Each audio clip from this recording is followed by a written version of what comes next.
Numbers Chapter 1. And Jehovah proceeded to speak to Moses in the wilderness of Sinai, in the tent of meeting, on the first day of the second month in the second year of their coming out of the land of Egypt. And he said, Take the sum of the whole assembly of the sons of Israel according to their families, according to the house of their fathers, by the number of names, all the males, head by head of them, from 20 years old upward, every one going out to the army in Israel. You should register them according to their armies, you and Aaron. And some men should be with you, one man to a tribe, each is a head to the house of his fathers. And these are the names of the men who will stand with you. Of Reuben, Elizur, the son of Shedeur. Of Simeon, Shelumiel, the son of Zurishaddai. Of Judah, Nahshon, the son of Amminadab. Of Issachar, Nathanael, the son of Zuar. Of Zebulun, Eliab, the son of Helon.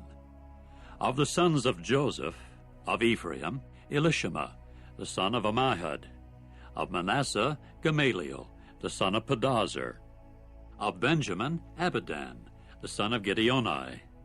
Of Dan, Ahiezer, the son of Ammishaddai. Of Asher, Pagiel, the son of Ochran. Of Gad, Eliasaph, the son of Duel. Of Naphtali, Ahira, the son of Enan. These are the ones called of the assembly, the chieftains of the tribes of their fathers. They are the heads of the thousands of Israel.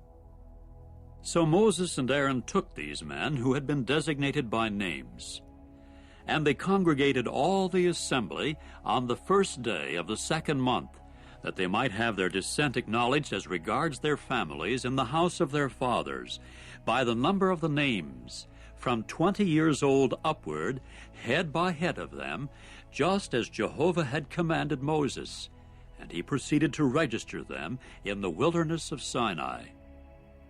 And the sons of Reuben, Israel's firstborn, their births according to their families in the house of their fathers, came to be by the number of names, head by head of them, all the males from 20 years old upward, every one going out to the army, those registered of them of the tribe of Reuben, 46,500.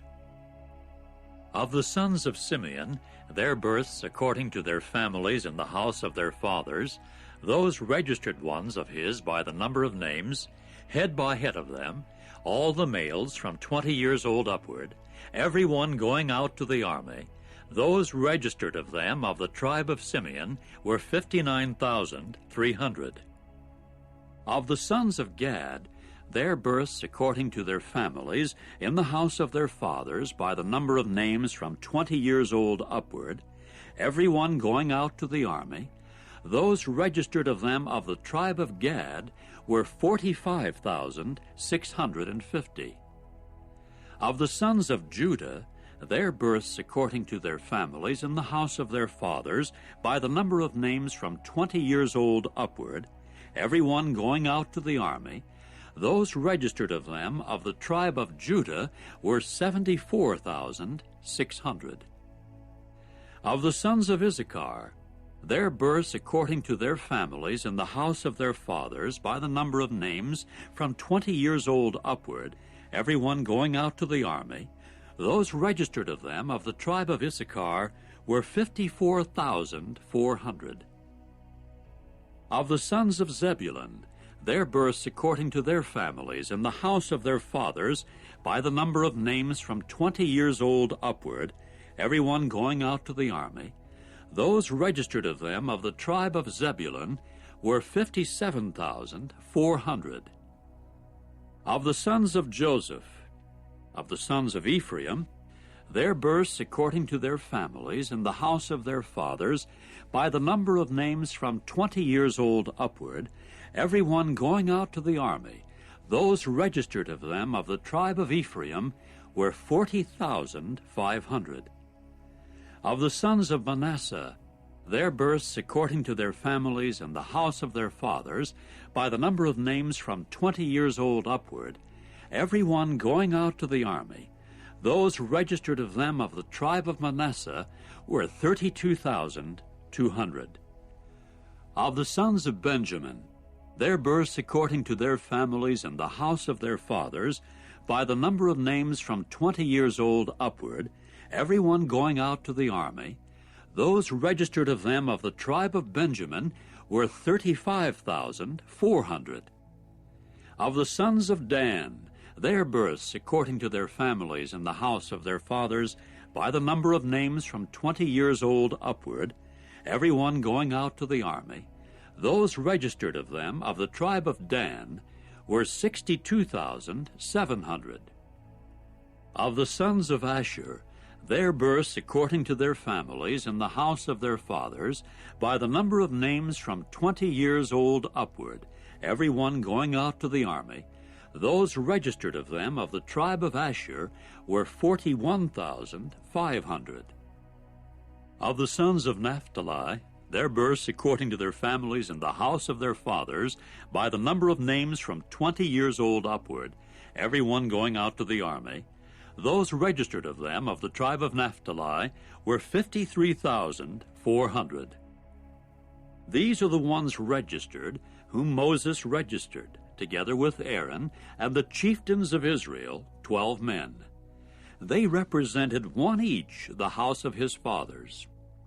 And all those registered of the sons of Israel, according to the house of their fathers, from 20 years old upward, every one going out to the army in Israel came to be, yes, all those registered came to be 603,550. However, the Levites, according to the tribe of their fathers, did not get registered in among them. Accordingly, Jehovah spoke to Moses, saying, "Only the tribe of Levi you must not register, and the sum of them you must not take in among the sons of Israel. And you yourself appoint the Levites over the tabernacle of the testimony, and over all its utensils, and over everything that belongs to it. They themselves will carry the tabernacle and all its utensils, and they themselves will minister at it, and around the tabernacle they are to camp. And whenever the tabernacle is setting out, the Levites should take it down, and when the tabernacle encamps, the Levites should set it up, and any stranger coming near should be put to death. And the sons of Israel must encamp each with reference to his camp, and each man by his 3-tribe division by their armies. And the Levites should encamp around the tabernacle of the testimony, that no indignation may arise against the assembly of the sons of Israel, and the Levites must keep the service due to the tabernacle of the testimony." And the sons of Israel proceeded to do according to all that Jehovah had commanded Moses. They did just so.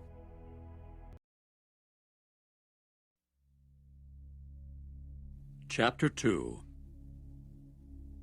Jehovah now spoke to Moses and Aaron, saying, "The sons of Israel should encamp, each man by his 3-tribe division, by the signs for the house of their fathers. Round about in front of the tent of meeting they should encamp. And those camping eastward toward the sunrising will be the 3-tribe division of the camp of Judah in their armies. And the chieftain for the sons of Judah is Nahshon, the son of Amminadab. And his army, and the ones registered of them, are 74,600. And those camping alongside him will be the tribe of Issachar. And the chieftain for the sons of Issachar is Nathanael, the son of Zuar. And his army and his registered ones are 54,400. And the tribe of Zebulun, and the chieftain for the sons of Zebulun is Eliab, the son of Helon. And his army and his registered ones are 57,400. All the registered ones of the camp of Judah are 186,400 in their armies. They should set out first. The 3-tribe division of the camp of Reuben will be toward the south in their armies, And the chieftain for the sons of Reuben is Elizur, the son of Shedeur, and his army and his registered ones are 46,500. And those camping alongside him will be the tribe of Simeon, and the chieftain for the sons of Simeon is Shelumiel, the son of Zurishaddai. And his army and the ones registered of them are 59,300. And the tribe of Gad, and the chieftain for the sons of Gad is Eliasaph, the son of Ruel. And his army and the ones registered of them are 45,650. All the registered ones of the camp of Reuben are 151,450 in their armies, and they should set out second. When the tent of meeting must set out, the camp of the Levites will be in the middle of the camps.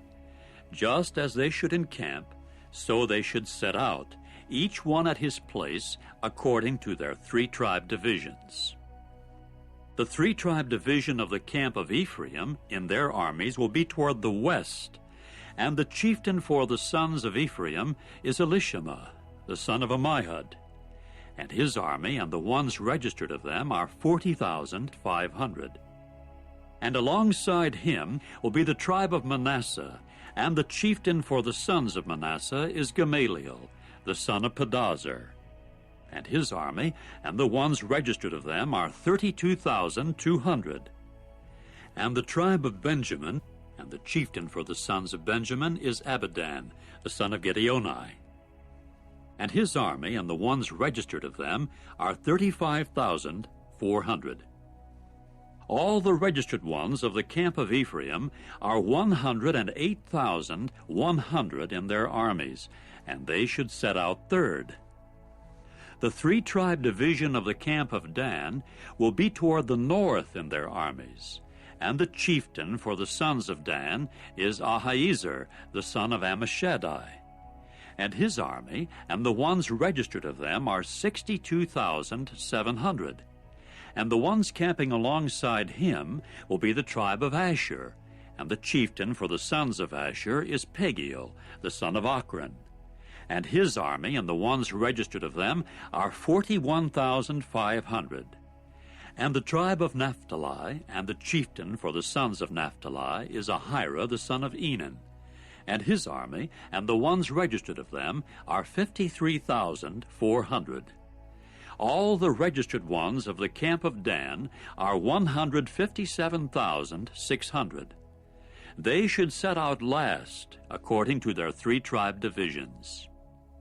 These were the registered ones of the sons of Israel according to the house of their fathers.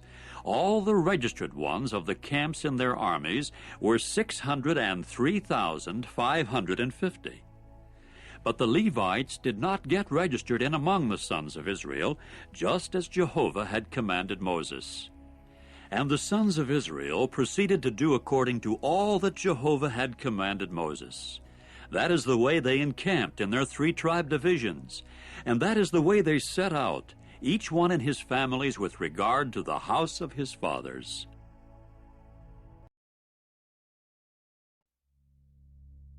Chapter 3. Now these were the generations of Aaron and Moses in the day that Jehovah spoke with Moses in Mount Sinai. And these were the names of Aaron's sons, the firstborn Nadab and Abihu, Eleazar and Ithamar. These were the names of Aaron's sons, the anointed priests, whose hands had been filled with power to act as priests. However, Nadab and Abihu died before Jehovah when they offered illegitimate fire before Jehovah in the wilderness of Sinai, and they did not come to have any sons. But Eleazar and Ithamar continued to act as priests, along with Aaron their father. And Jehovah proceeded to speak to Moses, saying, "Bring the tribe of Levi near, and you must stand them before Aaron the priest, and they must minister to him. And they must keep their obligation to him, and their obligation to all the assembly before the tent of meeting in discharging the service of the tabernacle. And they must take care of all the utensils of the tent of meeting, even the obligation of the sons of Israel in discharging the service of the tabernacle. And you must give the Levites to Aaron and his sons. They are given ones, given to him from the sons of Israel. And you should appoint Aaron and his sons, and they must take care of their priesthood, and any stranger coming near should be put to death. And Jehovah continued to speak to Moses, saying, As for me, look, I do take the Levites from among the sons of Israel, in place of all the firstborn, opening the womb of the sons of Israel, and the Levites must become mine. For every firstborn is mine. In the day that I struck every firstborn in the land of Egypt, I sanctified to myself every firstborn in Israel, from man to beast. They should become mine. I am Jehovah. And Jehovah spoke further to Moses in the wilderness of Sinai, saying, Register the sons of Levi according to the house of their fathers by their families. Every male from a month old upward you should register. And Moses began to register them at the order of Jehovah, just as he had been commanded. And these came to be the sons of Levi by their names, Gershon, and Kohath, and Merari. Now these were the names of the sons of Gershon by their families, Libni and Shimei. And the sons of Kohath by their families were Amram and Izhar, Hebron and Uzziel. And the sons of Merari by their families were Mahli and Mushi. These were the families of the Levites according to the house of their fathers. Of Gershon there were the family of the Libnites and the family of the Shimeites. These were the families of the Gershonites. Their registered ones were by number of all males from a month old upward. Their registered ones were 7,500. The families of the Gershonites were behind the tabernacle. They were encamped to the west. And the chieftain of the paternal house for the Gershonites was Eliasaph, the son of Lael. And the obligation of the sons of Gershon in the tent of meeting was the tabernacle and the tent, its covering, and the screen of the entrance of the tent of meeting, and the hangings of the courtyard, and the screen of the entrance of the courtyard that is round about the tabernacle and the altar, and its tent cords, for all its service. And of Kohath there were the family of the Amramites, and the family of the Izharites, and the family of the Hebronites, and the family of the Uzzielites. These were the families of the Kohathites. Among the number of all the males from a month old upward, there were 8,600, taking care of the obligation to the holy place. The families of the sons of Kohath were encamped on the side of the tabernacle to the south. And the chieftain of the paternal house for the families of the Kohathites was Elizaphan, the son of Uzziel.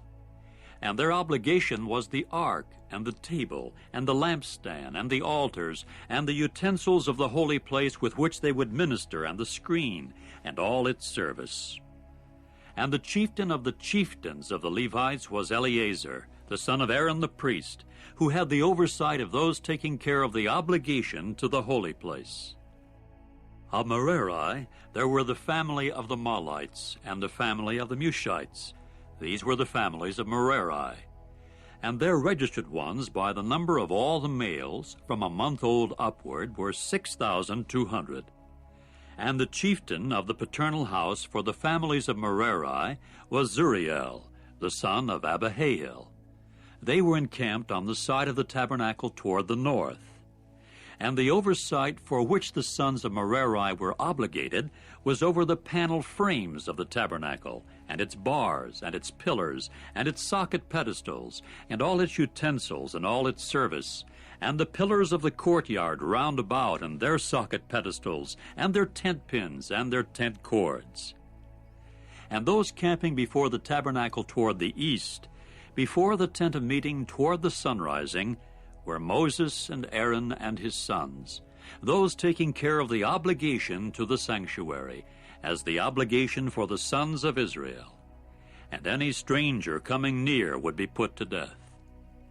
all the registered ones of the Levites, whom Moses and Aaron registered at the order of Jehovah by their families, all the males from a month old upward, were 22,000. Then Jehovah said to Moses, "Register all the firstborn males of the sons of Israel from a month old upward, and take the number of their names. And you must take the Levites for me. I am Jehovah, in place of all the firstborn among the sons of Israel, and the domestic animals of the Levites in place of all the firstborn among the domestic animals of the sons of Israel." And Moses proceeded just as Jehovah had commanded him, to register all the firstborn among the sons of Israel. And all the firstborn males by the number of the names, from a month old upward of their registered ones, came to be 22,273. And Jehovah continued to speak to Moses, saying, "Take the Levites in place of all the firstborn among the sons of Israel, and the domestic animals of the Levites in place of their domestic animals. And the Levites must become mine. I am Jehovah. And as the ransom price of the 273 from the firstborn of the sons of Israel, who are in excess of the Levites, you must take 5 shekels for each individual. In the shekel of the holy place you should take it. A shekel is 20 gerahs. And you must give the money to Aaron and his sons as the ransom price of those who are in excess of them." So Moses took the money of the redemption price from those who were in excess of the ransom price of the Levites. From the firstborn of the sons of Israel he took the money, 1,365 shekels in the shekel of the holy place. Then Moses gave the money of the ransom price to Aaron and his sons according to the order of Jehovah, just as Jehovah had commanded Moses.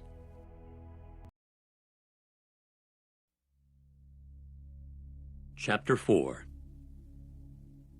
Jehovah now spoke to Moses and Aaron, saying, "There will be a taking of the sum of the sons of Kohath from among the sons of Levi, according to their families in the house of their fathers, from 30 years old upward to 50 years old, all those going into the service group to do the work in the tent of meeting.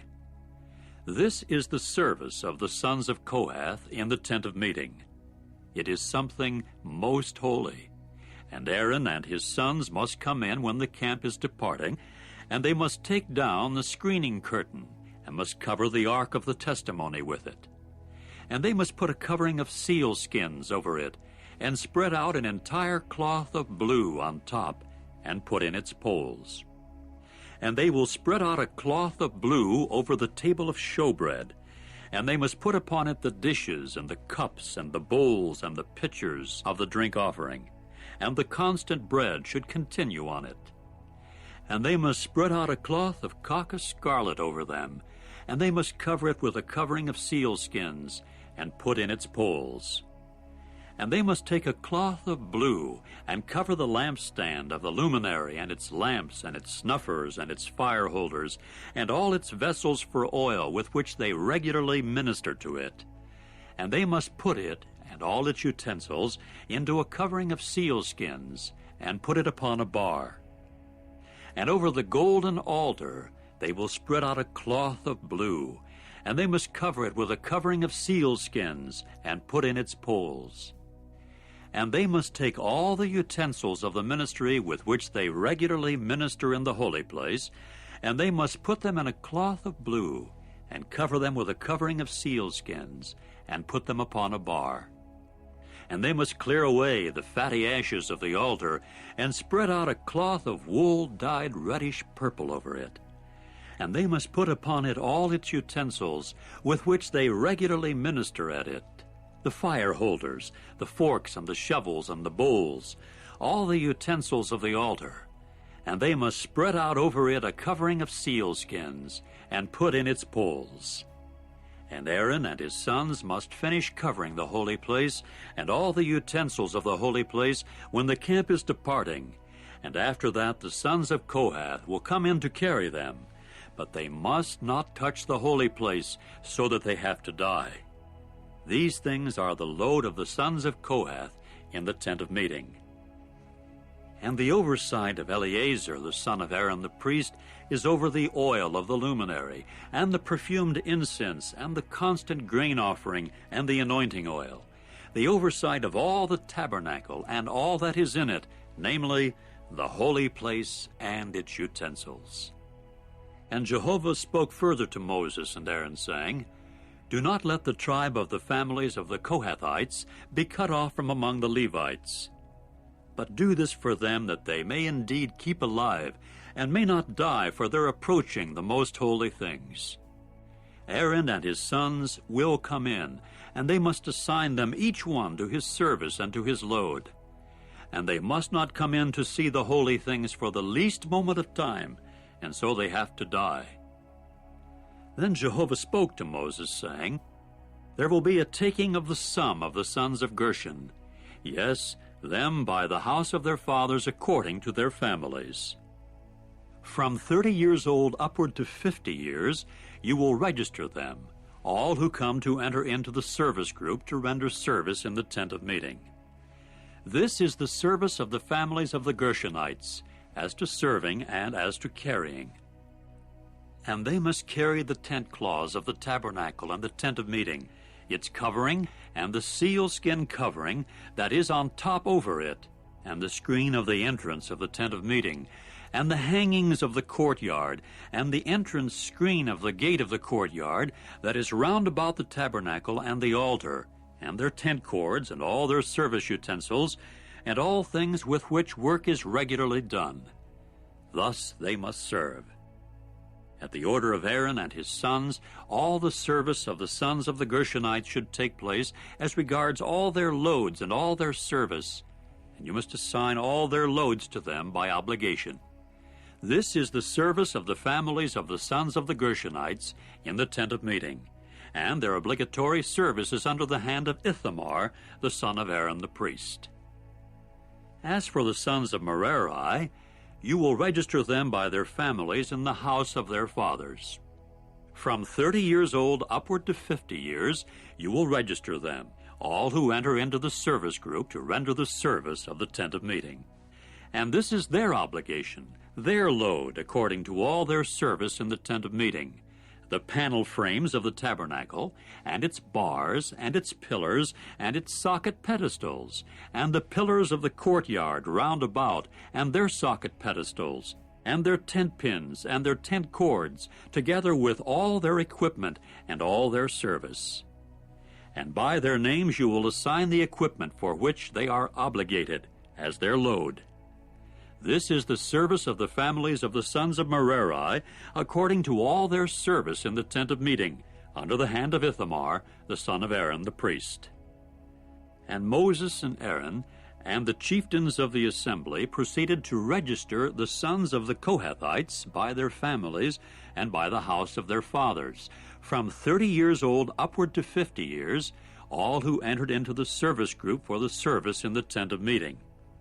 And the ones registered of them by their families came to be 2,750. These are the registered ones of the families of the Kohathites, all those serving in the tent of meeting, whom Moses and Aaron registered at the order of Jehovah by means of Moses.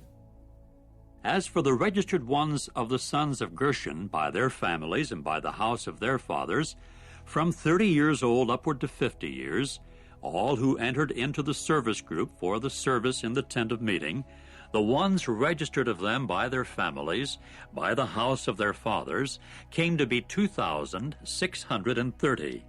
These were the registered ones of the families of the sons of Gershon, all those serving in the tent of meeting, whom Moses and Aaron registered at the order of Jehovah.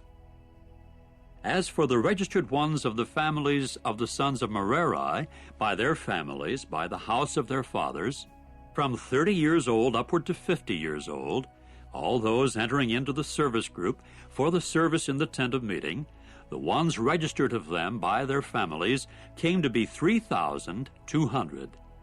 These were the registered ones of the families of the sons of Merari, whom Moses and Aaron registered at the order of Jehovah by means of Moses. all the registered ones whom Moses and Aaron and the chieftains of Israel registered as Levites by their families and by the house of their fathers, from 30 years old upward to 50 years old, all those coming to render the laborious service and the service of carrying loads in the tent of meeting, their registered ones came to be 8,580. At the order of Jehovah, they were registered by means of Moses, each one according to his service and his load, and they were registered just as Jehovah had commanded Moses.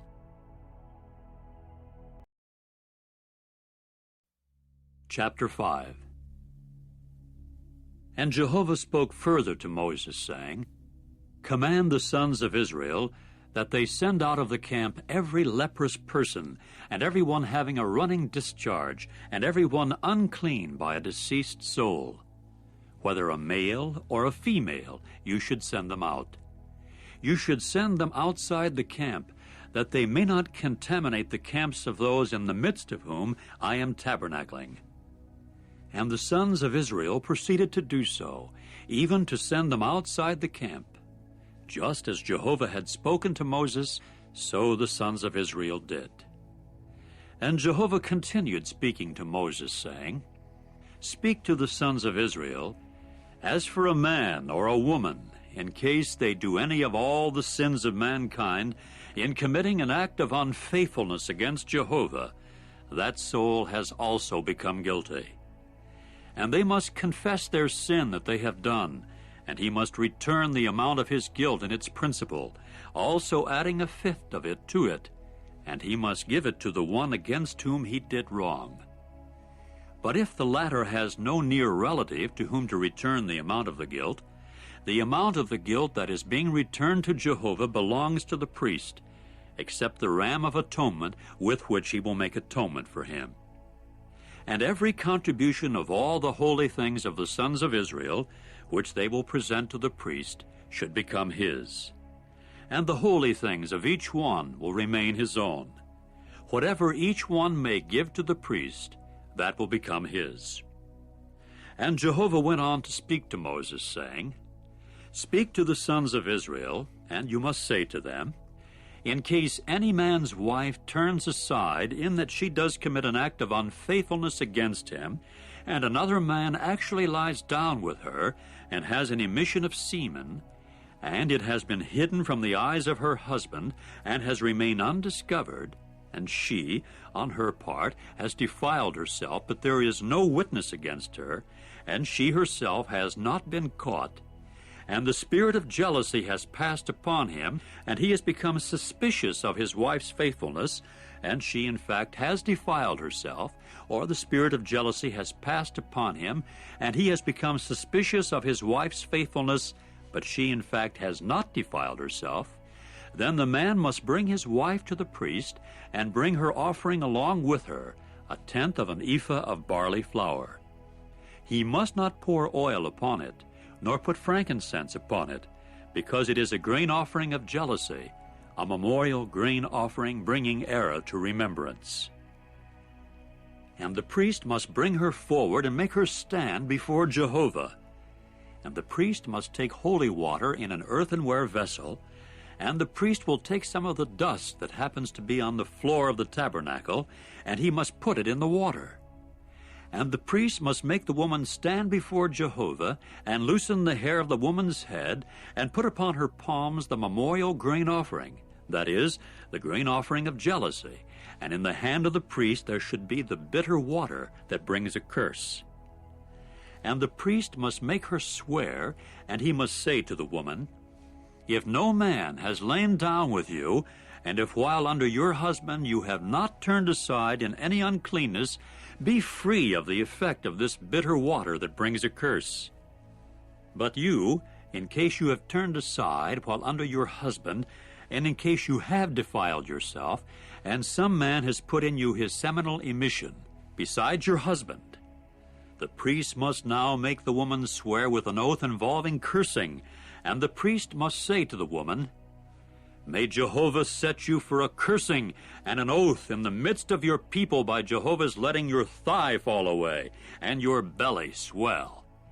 And this water that brings a curse must enter into your intestines to cause your belly to swell and the thigh to fall away. To this the woman must say, Amen, Amen. And the priest must write these cursings in the book and must wipe them out into the bitter water. And he must make the woman drink the bitter water that brings a curse, and the water that brings a curse must enter into her as something bitter. And the priest must take the grain offering of jealousy from the woman's hand and wave the grain offering to and fro before Jehovah, and he must bring it near the altar. And the priest must grasp some of the grain offering as a remembrancer of it, and must make it smoke upon the altar, and afterward he will make the woman drink the water.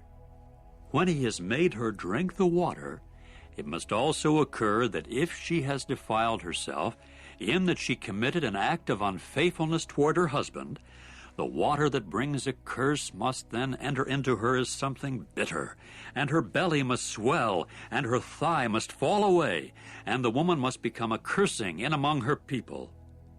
However, if the woman has not defiled herself, but she is clean, she must then be free from such punishment, and she must be made pregnant with semen.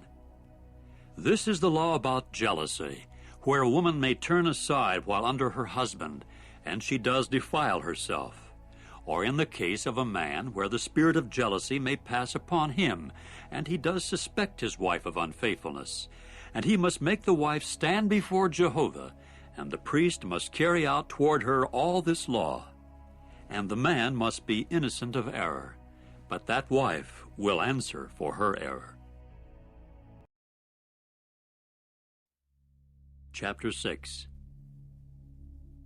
And Jehovah spoke further to Moses, saying, Speak to the sons of Israel, and you must say to them, In case a man or a woman takes a special vow to live as a Nazirite to Jehovah, he should keep away from wine and intoxicating liquor.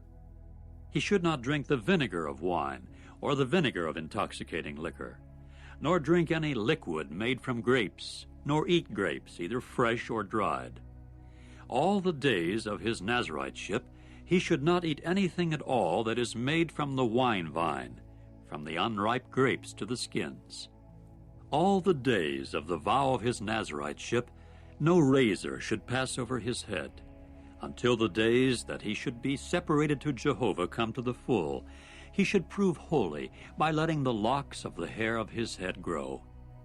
All the days of his keeping separate to Jehovah he may not come toward any dead soul, not even for his father or his mother or his brother or his sister may he defile himself when they die, because the sign of his Naziriteship to his God is upon his head.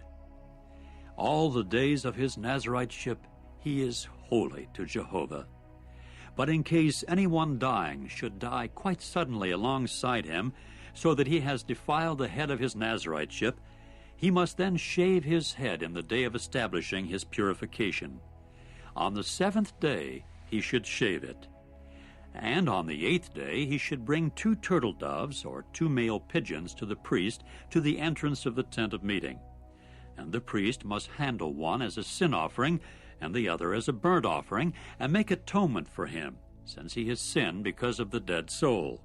Then he must sanctify his head on that day. And he must live as a Nazirite to Jehovah for the days of his Naziriteship, and he must bring a young ram in its first year as a guilt offering, and the former days will go uncounted because he defiled his Naziriteship. Now this is the law about the Nazirite. On the day that the days of his Naziriteship come to the full, he will be brought to the entrance of the tent of meeting. And he must present as his offering to Jehovah 1 sound young ram in its first year as a burnt offering, and 1 sound female lamb in its first year as a sin offering, and 1 sound ram as a communion sacrifice, and a basket of unfermented ring-shaped cakes of fine flour, moistened with oil, and unfermented wafers smeared with oil, and their grain offering, and their drink offerings. And the priest must present them before Jehovah, and render up his sin offering and his burnt offering. And he will render up the ram as a communion sacrifice to Jehovah, along with the basket of unfermented cakes. and the priest must render up its grain offering and its drink offering. And the Nazirite must shave the head of his Naziriteship at the entrance of the tent of meeting, and he must take the hair of the head of his Naziriteship and put it upon the fire that is under the communion sacrifice. And the priest must take a boiled shoulder from the ram, and one unfermented ring-shaped cake out of the basket, and one unfermented wafer, and put them upon the palms of the Nazirite, after he has had the sign of his Naziriteship shaved off. And the priest must wave them to and fro as a wave offering before Jehovah. It is something holy for the priest, along with the breast of the wave offering and the leg of the contribution. And afterward the Nazirite may drink wine. This is the law about the Nazirite who vows, his offering to Jehovah over his Naziriteship, besides that which he can afford, according to his vow that he may make, so he should do because of the law of his Naziriteship. Then Jehovah spoke to Moses, saying, Speak to Aaron and his sons, saying, This is the way you should bless the sons of Israel, saying to them, May Jehovah bless you and keep you. May Jehovah make his face shine toward you, and may he favor you. May Jehovah lift up his face toward you and assign peace to you.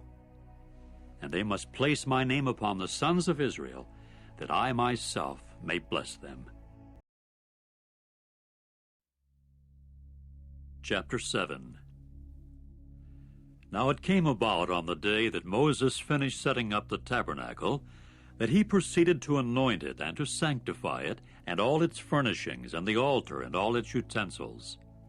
Thus he anointed them, and sanctified them. Then the chieftains of Israel, the heads of the house of their fathers, made a presentation, they being the chieftains of the tribes, and standing over the ones registered. And they brought their offering before Jehovah, 6 covered wagons and 12 cattle, a wagon for 2 chieftains, and a bull for each one, and they presented them before the tabernacle. At this Jehovah said to Moses, Accept them from them, as they must serve for carrying on the service of the tent of meeting, and you must give them to the Levites, each one in proportion to his own service. So Moses accepted the wagons and the cattle and gave them to the Levites. 2 wagons and 4 cattle he gave to the sons of Gershon, in proportion to their service, and 4 wagons and 8 cattle he gave to the sons of Merari, in proportion to their service, under the hand of Ithamar, the son of Aaron the priest. But to the sons of Kohath he gave none, because the service of the holy place was upon them. They did their carrying on the shoulder. Now the chieftains made their presentation at the inauguration of the altar on the day of its being anointed, and the chieftains proceeded with presenting their offering before the altar. So Jehovah said to Moses, One chieftain on one day, and another chieftain on another day, is the way they will present their offering for the inauguration of the altar. Now the one presenting his offering on the first day proved to be Nahshon, the son of Amminadab, of the tribe of Judah. And his offering was 1 silver dish, its weight being 130 shekels, 1 silver bowl of 70 shekels by the shekel of the holy place, both of them full of fine flour moistened with oil for a grain offering, 1 gold cup of 10 shekels, full of incense, 1 young bull, 1 ram, 1 male lamb in its first year for a burnt offering, 1 kid of the goats for a sin offering, and for a communion sacrifice 2 cattle, 5 rams, 5 he-goats, 5 male lambs, each a year old. This was the offering of Nahshon, the son of Amminadab. On the second day, Nethanel, the son of Zuar, the chieftain of Issachar, made a presentation.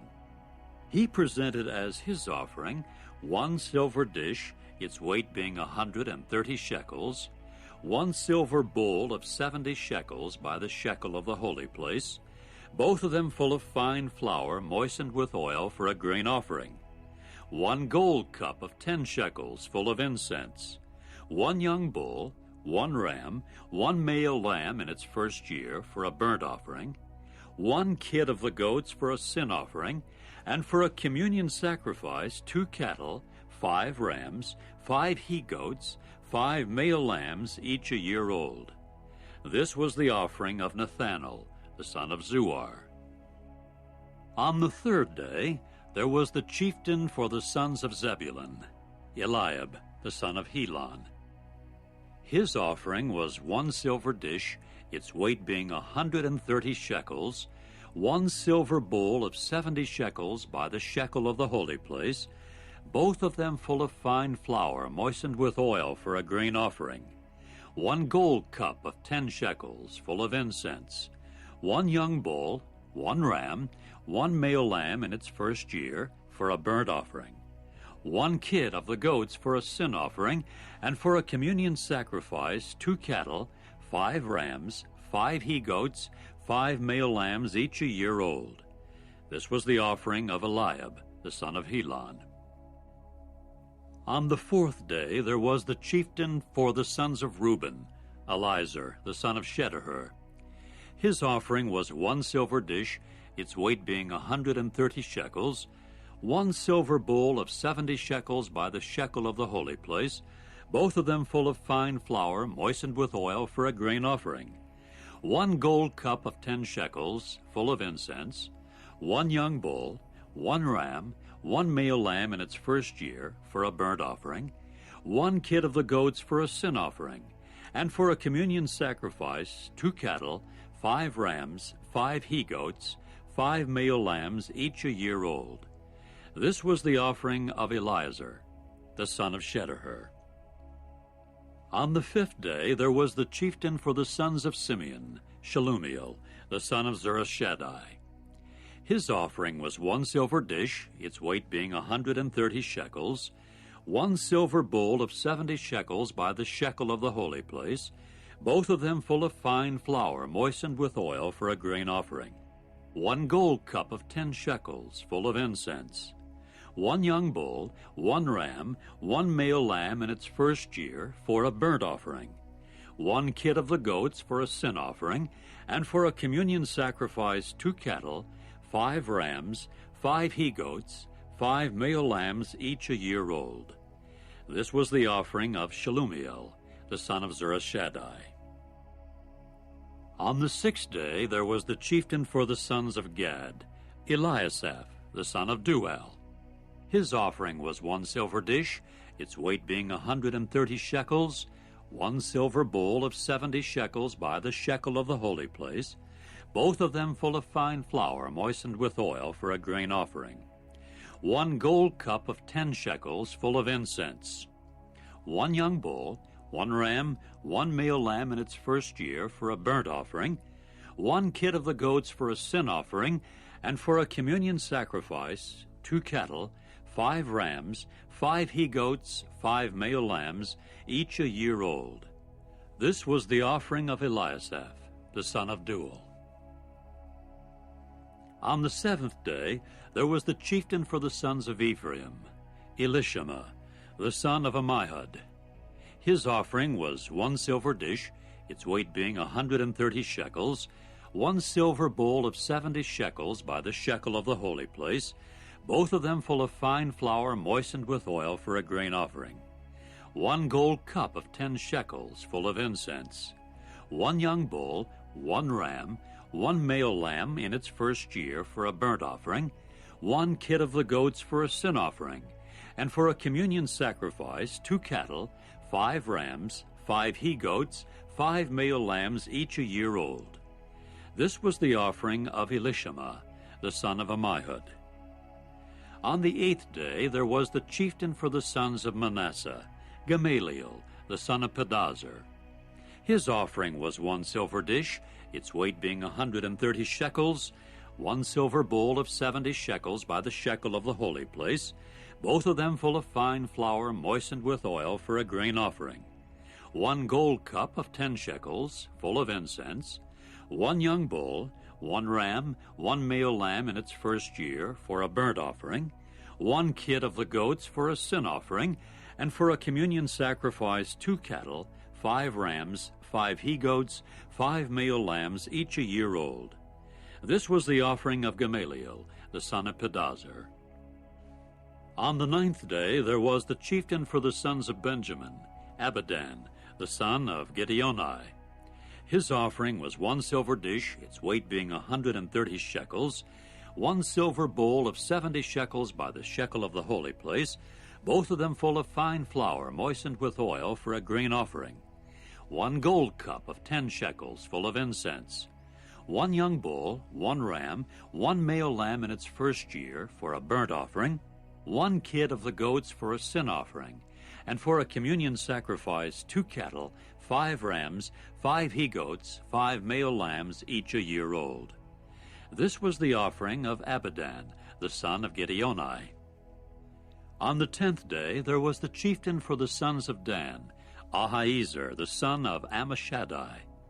His offering was 1 silver dish, its weight being 130 shekels, 1 silver bowl of 70 shekels by the shekel of the holy place, both of them full of fine flour moistened with oil for a grain offering, 1 gold cup of 10 shekels full of incense, 1 young bull, 1 ram, 1 male lamb in its first year for a burnt offering, 1 kid of the goats for a sin offering, and for a communion sacrifice 2 cattle, 5 rams, 5 he-goats, 5 male lambs, each a year old.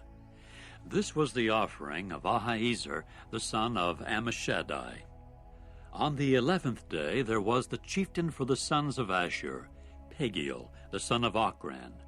His offering was 1 silver dish, its weight being 130 shekels, 1 silver bowl of 70 shekels by the shekel of the holy place, both of them full of fine flour moistened with oil for a grain offering, 1 gold cup of 10 shekels full of incense, 1 young bull, 1 ram, 1 male lamb in its first year for a burnt offering, 1 kid of the goats for a sin offering, and for a communion sacrifice 2 cattle, 5 rams, 5 he-goats, 5 male lambs, each a year old. This was the offering of Pagiel, the son of Ochran. On the 12th day there was the chieftain for the sons of Naphtali, Ahira, the son of Enan.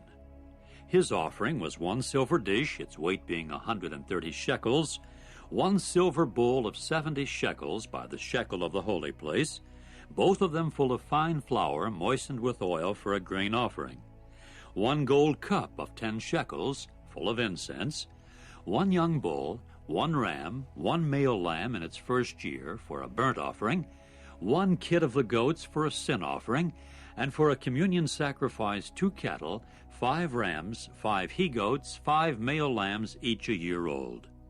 This was the offering of Ahira, the son of Enan. This was the inauguration offering of the altar on the day of its being anointed on the part of the chieftains of Israel. 12 silver dishes, 12 silver bowls, 12 gold cups, 130 shekels to each silver dish, and 70 to each bowl, all the silver of the vessels being 2,400 shekels by the shekel of the holy place. The 12 gold cups full of incense being 10 shekels respectively to a cup by the shekel of the holy place, all the gold of the cups being 120 shekels. All the cattle for the burnt offering being 12 bulls, 12 rams, 12 male lambs each a year old, and their grain offerings, and 12 kids of the goats for a sin offering, and all the cattle of the communion sacrifice being 24 bulls, 60 rams, 60 he-goats, 60 male lambs each a year old. This was the inauguration offering of the altar after its being anointed. Now whenever Moses went into the tent of meeting to speak with him, then he would hear the voice conversing with him from above the cover that was upon the ark of the testimony, from between the 2 cherubs, and he would speak to him.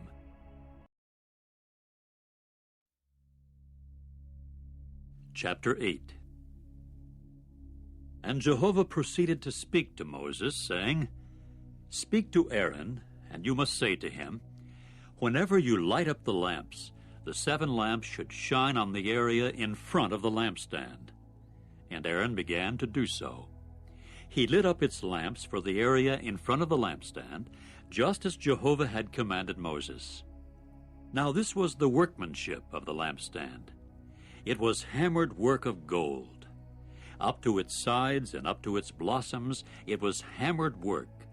According to the vision that Jehovah had shown Moses, so he had made the lampstand. And Jehovah spoke further to Moses, saying, Take the Levites from among the sons of Israel, and you must cleanse them. And this is what you should do to them to cleanse them. Spatter sin-cleansing water upon them, and they must have a razor pass over all their flesh, and must wash their garments and cleanse themselves. Then they must take a young bull and its grain offering of fine flour moistened with oil, and you will take another young bull for a sin offering. And you must present the Levites before the tent of meeting and congregate all the assembly of the sons of Israel. And you must present the Levites before Jehovah, and the sons of Israel must lay their hands upon the Levites. And Aaron must cause the Levites to move to and fro before Jehovah as a wave offering from the sons of Israel, and they must serve for carrying on the service of Jehovah. Then the Levites will lay their hands upon the heads of the bulls. After that, render up the one as a sin offering and the other as a burnt offering to Jehovah, to make atonement for the Levites. And you must have the Levites stand before Aaron and his sons, and must cause them to move to and fro as a wave offering to Jehovah. And you must separate the Levites from among the sons of Israel, and the Levites must become mine. And afterward the Levites will come in to serve at the tent of meeting. So you must cleanse them and cause them to move to and fro as a wave offering. For they are given ones, given to me from among the sons of Israel. In place of those opening all wombs, all the firstborn of the sons of Israel, you must take them for me. For every firstborn among the sons of Israel is mine, among man and among beast. On the day of my striking every firstborn in the land of Egypt, I sanctified them to myself. And I shall take the Levites in place of all the firstborn among the sons of Israel.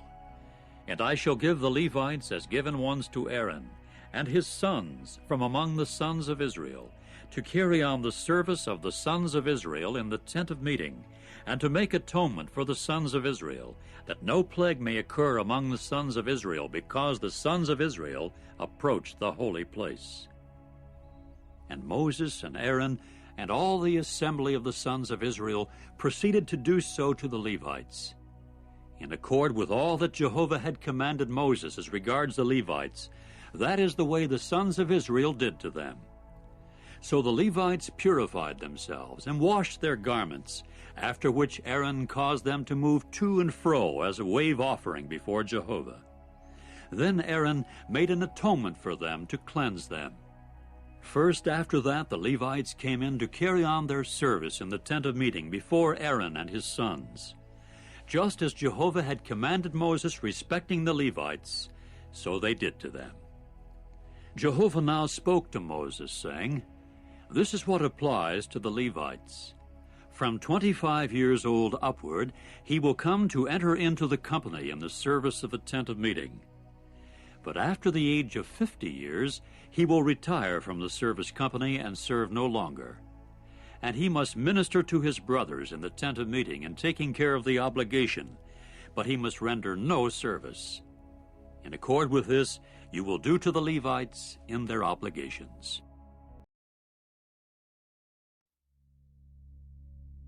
Chapter 9.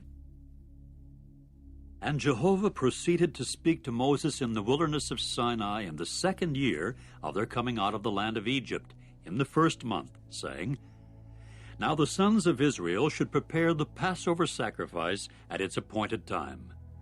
On the 14th day in this month, between the 2 evenings, you should prepare it at its appointed time. According to all its statutes and all its regular procedures, you should prepare it. So Moses spoke to the sons of Israel to prepare the Passover sacrifice. Then they prepared the Passover sacrifice in the 1st month, on the 14th day of the month, between the 2 evenings, in the wilderness of Sinai. According to all that Jehovah had commanded Moses, so the sons of Israel did. Now there happened to be men who had become unclean by a human soul, so that they were not able to prepare the Passover sacrifice on that day. Hence they presented themselves before Moses and Aaron on that day. Then those men said to him, "We are unclean by a human soul. Why should we be restrained from presenting the offering to Jehovah at its appointed time in the midst of the sons of Israel?" At this Moses said to them, "Stand there, and let me hear what Jehovah may command regarding you." Then Jehovah spoke to Moses, saying, "Speak to the sons of Israel, saying, Although any man of you, or of your generations, should happen to be unclean by a soul, or off on a distant journey, he too must prepare the Passover sacrifice to Jehovah. In the 2nd month, on the 14th day between the 2 evenings, they should prepare it. Together with unfermented cakes and bitter greens, they should eat it. They must not let any of it remain until morning, and they should break no bone in it. According to the whole statute of the Passover, they should prepare it. But when the man was clean, or did not happen to be off on a journey, and neglected to prepare the Passover sacrifice, that soul must then be cut off from his people, because the offering of Jehovah he did not present at its appointed time. For his sin, that man will answer. And in case an alien resident should be residing with you as an alien, he also must prepare the Passover sacrifice to Jehovah. According to the statute of the Passover, and according to its regular procedure, is the way he should do. There should exist one statute for you people, both for the alien resident and for the native of the land. Now on the day of setting up the tabernacle, the cloud covered the tabernacle of the tent of the testimony. But in the evening, what appeared to be fire continued over the tabernacle until morning. That is the way it went on constantly. The cloud would cover it by day, and the appearance of fire by night.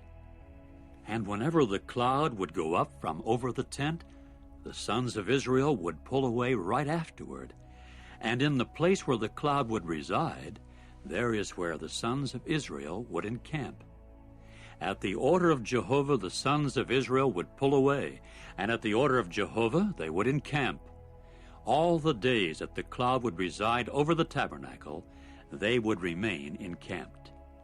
And when the cloud prolonged its stay over the tabernacle many days, the sons of Israel also kept their obligation to Jehovah, that they should not pull away. And sometimes the cloud would continue a few days over the tabernacle. At the order of Jehovah they would remain encamped, and at the order of Jehovah they would pull away.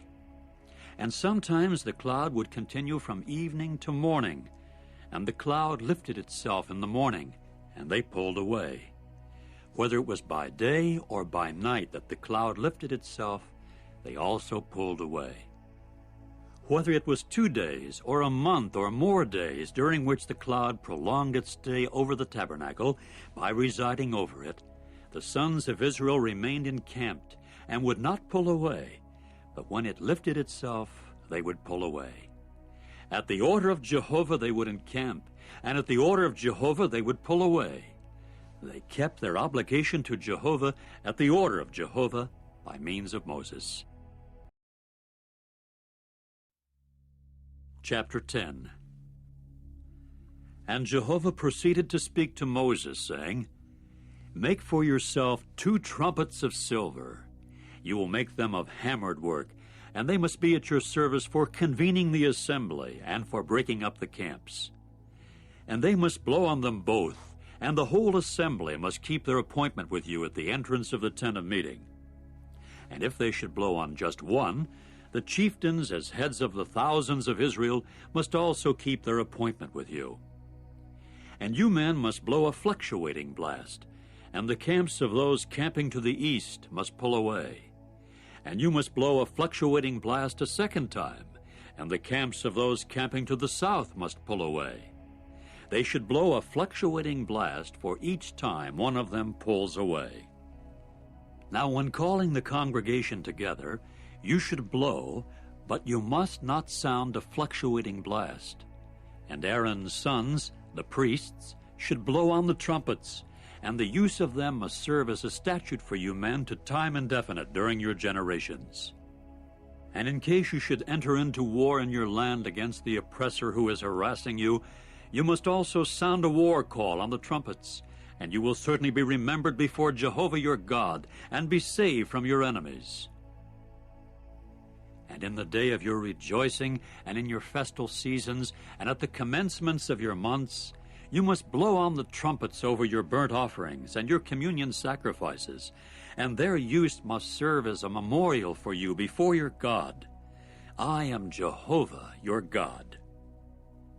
Now it came about that in the 2nd year, in the 2nd month, on the 20th day in the month, the cloud lifted itself from over the tabernacle of the testimony. And the sons of Israel began to pull away in the manner of their departures from the wilderness of Sinai, and the cloud proceeded to reside in the wilderness of Paran. And they began pulling away for the first time, according to the order of Jehovah by means of Moses. So the 3-tribe division of the camp of the sons of Judah pulled away first of all in their armies, and Nahshon, the son of Amminadab, was over its army. And over the army of the tribe of the sons of Issachar there was Nathanael, the son of Zuar. And over the army of the tribe of the sons of Zebulun there was Eliab, the son of Helon. And the tabernacle was taken down, and the sons of Gershon and the sons of Merari, as carriers of the tabernacle, pulled away. And the 3-tribe division of the camp of Reuben pulled away in their armies, and Elizur, the son of Shedehur, was over its army. And over the army of the tribe of the sons of Simeon there was Shelumiel, the son of Zurishaddai. And over the army of the tribe of the sons of Gad there was Eliasaph, the son of Duel. And the Kohathites as carriers of the sanctuary pulled away, as they will have set up the tabernacle by the time of their coming. And the 3-tribe division of the camp of the sons of Ephraim pulled away in their armies, and Elishama, the son of Ammihud, was over its army. And over the army of the tribe of the sons of Manasseh there was Gamaliel, the son of Pedazur.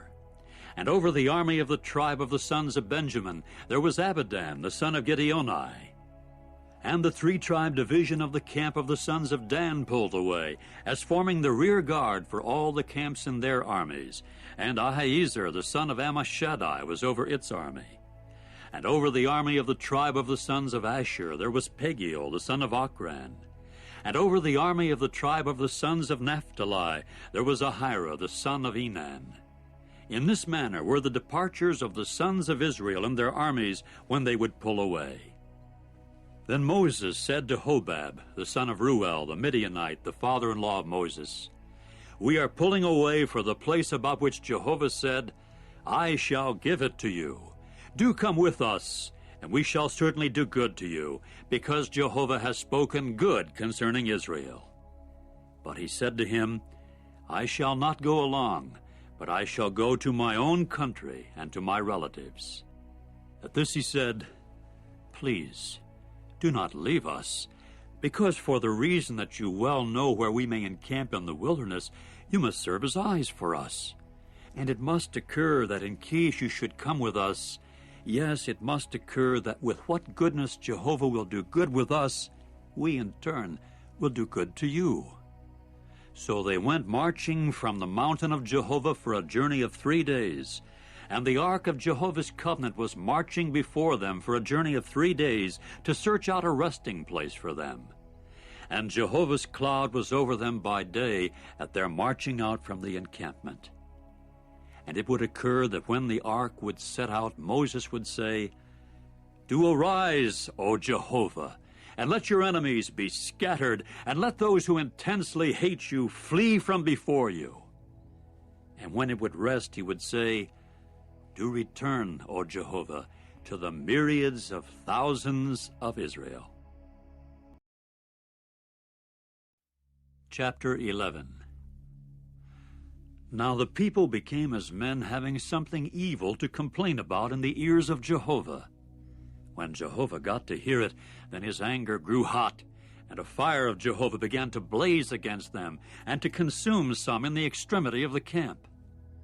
When the people began to cry out to Moses, then he made supplication to Jehovah, and the fire sank down. And the name of that place got to be called Taberah, because a fire of Jehovah had blazed against them. And the mixed crowd that was in the midst of them expressed selfish longing, and the sons of Israel too began to weep again and say, "Who will give us meat to eat?" How we remember the fish that we used to eat in Egypt for nothing, the cucumbers and the watermelons and the leeks and the onions and the garlic. But now our soul is dried away. Our eyes are on nothing at all except the manna. Incidentally, the manna was like coriander seed, and its look was like the look of bdellium gum. The people spread out and picked it up and ground it in hand mills or pounded it in a mortar, and they boiled it in cooking pots or made it into round cakes, and its taste proved to be like the taste of an oiled sweet cake. And when the dew descended upon the camp by night, the manna would descend upon it. And Moses got to hear the people weeping in their families, each man at the entrance of his tent. And Jehovah's anger began growing very hot, and in the eyes of Moses it was bad. Then Moses said to Jehovah, "Why have you caused evil to your servant? And why have I not found favor in your eyes in placing the load of all this people upon me? Have I myself conceived all this people? Is it I who have given them birth, so that you should say to me, 'Carry them in your bosom, just as the male nurse carries the suckling, to the soil about which you swore to their forefathers?' From where do I have meat to give to all this people? For they keep weeping toward me, saying, 'Do give us meat, and let us eat.'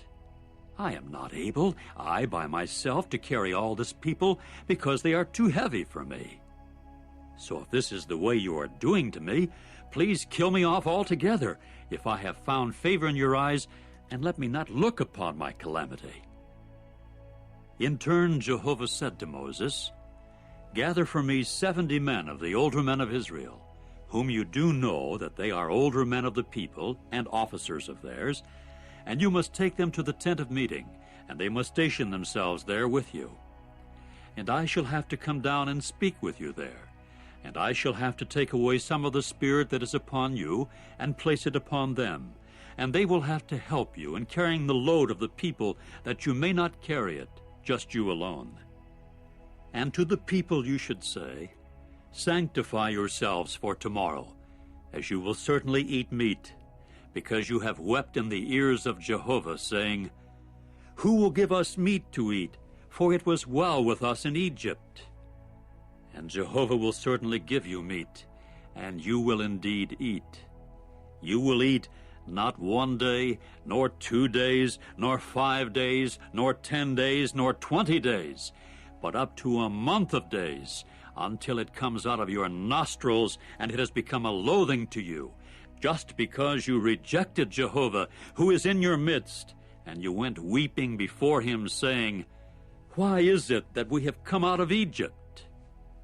Then Moses said, 'The people in the midst of whom I am are 600,000 men on foot, and yet you have said, Meat I shall give them, and they will certainly eat for a month of days. Will flocks and herds be slaughtered for them, for it to be adequate for them? Or will all the fish of the sea be caught for them, for it to be adequate for them?' At this Jehovah said to Moses, 'The hand of Jehovah is cut short, is it?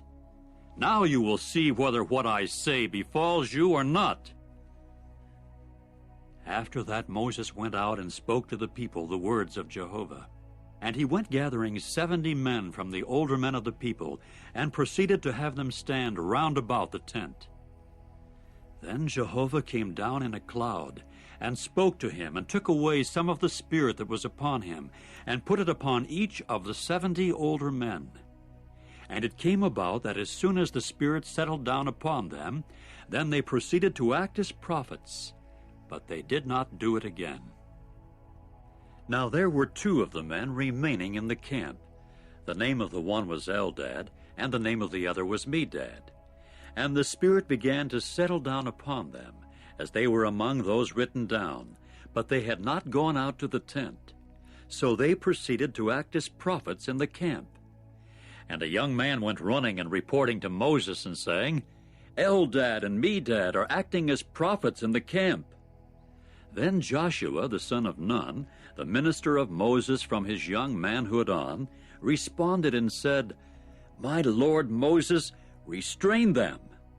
However, Moses said to him, Are you feeling jealous for me? No, I wish that all of Jehovah's people were prophets, because Jehovah would put his spirit upon them.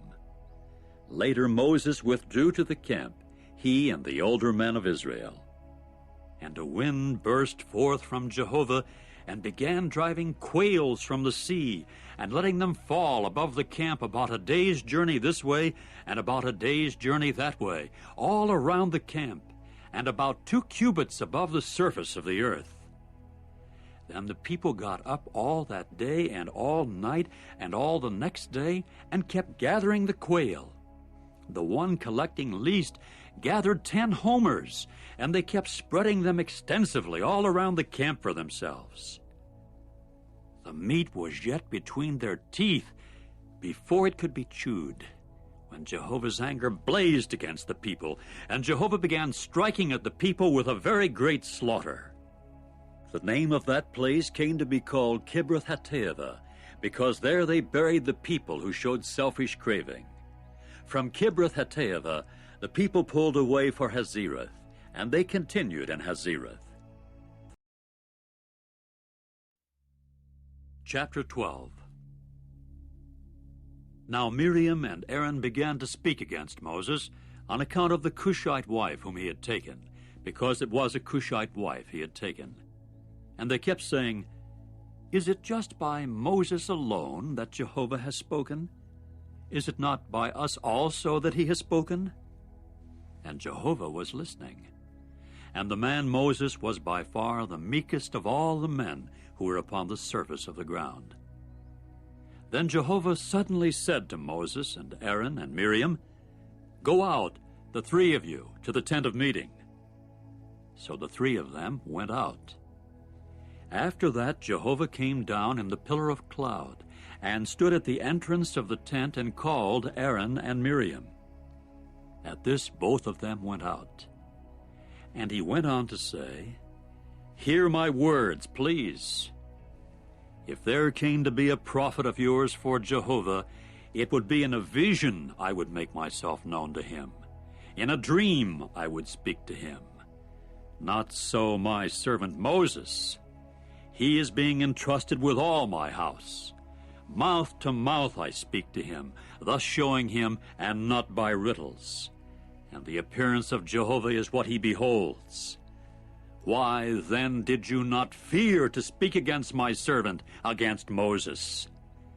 And Jehovah's anger got to be hot against them, and he went his way. And the cloud turned away from over the tent, and look, Miriam was struck with leprosy, as white as snow. Then Aaron turned toward Miriam, and look, she was struck with leprosy. Immediately Aaron said to Moses, Excuse me, my Lord. Do not, please, attribute to us the sin in which we have acted foolishly, and which we have committed. Please, do not let her continue like someone dead, whose flesh at the time of his coming out of his mother's womb is half eaten off. And Moses began to cry out to Jehovah, saying, O God, please, heal her, please. Then Jehovah said to Moses, Were her father to spit directly in her face, would she not be humiliated 7 days? Let her be quarantined 7 days outside the camp, and afterward let her be received in. Accordingly, Miriam was quarantined outside the camp 7 days, and the people did not pull away until Miriam was received in. And afterward the people pulled away from Hazereth, and took up camping in the wilderness of Paran. Chapter 13. Jehovah now spoke to Moses, saying, Send out for yourself men, that they may spy out the land of Canaan, which I am giving to the sons of Israel. You will send out one man for each tribe of his fathers, each one a chieftain among them. So Moses sent them out from the wilderness of Paran at the order of Jehovah. All the men were heads of the sons of Israel. And these are their names: of the tribe of Reuben, Shammua, the son of Zachar; of the tribe of Simeon, Shaphat, the son of Hori; of the tribe of Judah, Caleb, the son of Jephunneh; of the tribe of Issachar, Igal, the son of Joseph; of the tribe of Ephraim, Hoshea, the son of Nun; of the tribe of Benjamin, Paltai, the son of Raphu; of the tribe of Zebulun, Gadiel, the son of Sodai; of the tribe of Joseph, for the tribe of Manasseh, Gadai, the son of Susai; of the tribe of Dan, Amiel, the son of Gamolai; of the tribe of Asher, Sethur, the son of Michael; of the tribe of Naphtali, Nabai, the son of Vophsi; of the tribe of Gad, Guel, the son of Machi. These are the names of the men whom Moses sent to spy out the land. And Moses continued to call Hoshea, the son of Nun, Jehoshua. When Moses was sending them to spy out the land of Canaan, he proceeded to say to them, Go up here into the Negeb, and you must go up into the mountainous region. And you must see what the land is, and the people who are dwelling on it, whether they are strong or weak, whether they are few or many, and what the land is in which they are dwelling, whether it is good or bad, and what the cities are in which they are dwelling, whether it is in encampments or in fortifications, and what the land is, whether it is fat or lean, whether there are trees in it or not. And you must show yourselves courageous, and take some of the fruitage of the land. Now the days were the days of the first ripe fruits of the grapes. So they went up and spied out the land from the wilderness of Zin to Rehob, to the entering in of Hamath. When they went up into the Negeb, they then came to Hebron. Now Ahiman, Sheshai, and Talmai, those born of Anak, were there. Incidentally, Hebron had been built 7 years before Zoan of Egypt. When they came to the torrent valley of Eshcol, they then proceeded to cut down from there a shoot with one cluster of grapes. And they went carrying it with a bar on 2 of the men, and also some of the pomegranates and some of the figs. They called that place the torrent valley of Eshcol, on account of the cluster that the sons of Israel cut down from there. Finally, at the end of 40 days, they returned from spying out the land. So they walked and came to Moses and Aaron and all the assembly of the sons of Israel in the wilderness of Paran at Kadesh. And they came bringing back word to them and all the assembly, and showing them the fruitage of the land. And they went on to report to him and say, We entered into the land to which you sent us out, and it is indeed flowing with milk and honey, and this is its fruitage. Nevertheless, the facts are that the people who dwell in the land are strong, and the fortified cities are very great. And too, those born of Anak we saw there. The Amalekites are dwelling in the land of the Negeb, and the Hittites, and the Jebusites, and the Amorites are dwelling in the mountainous region, and the Canaanites are dwelling by the sea and by the side of the Jordan. Then Caleb tried to still the people toward Moses, and went on to say, Let us go up directly, and we are bound to take possession of it, because we can surely prevail over it. But the men who went up with him said, We are not able to go up against the people, because they are stronger than we are. And they kept on bringing forth to the sons of Israel a bad report of the land that they had spied out, saying, The land which we passed through to spy it out is a land that eats up its inhabitants, and all the people whom we saw in the midst of it are men of extraordinary size. And there we saw the Nephilim, the sons of Anak, who are from the Nephilim. so that we became in our own eyes like grasshoppers, and the same way we became in their eyes.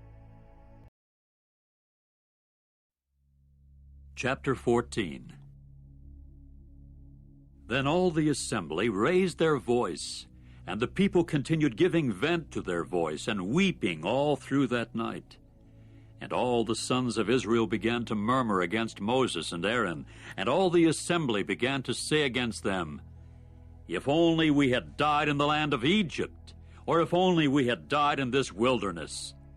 And why is Jehovah bringing us to this land to fall by the sword? Our wives and our little ones will become plunder. Is it not better for us to return to Egypt?" They even went to saying to one another, "Let us appoint a head, and let us return to Egypt." At this Moses and Aaron fell upon their faces before all the congregation of the assembly of the sons of Israel. And Joshua the son of Nun, and Caleb the son of Jephunneh, who were of those who spied out the land, ripped their garments apart, and they proceeded to say this to all the assembly of the sons of Israel: "The land that we passed through to spy it out is a very, very good land. If Jehovah has found delight in us, then he will certainly bring us into this land and give it to us, a land that is flowing with milk and honey. Only against Jehovah do not rebel, and do not you fear the people of the land, for they are bread to us. Their shelter has turned away from over them, and Jehovah is with us. Do not fear them."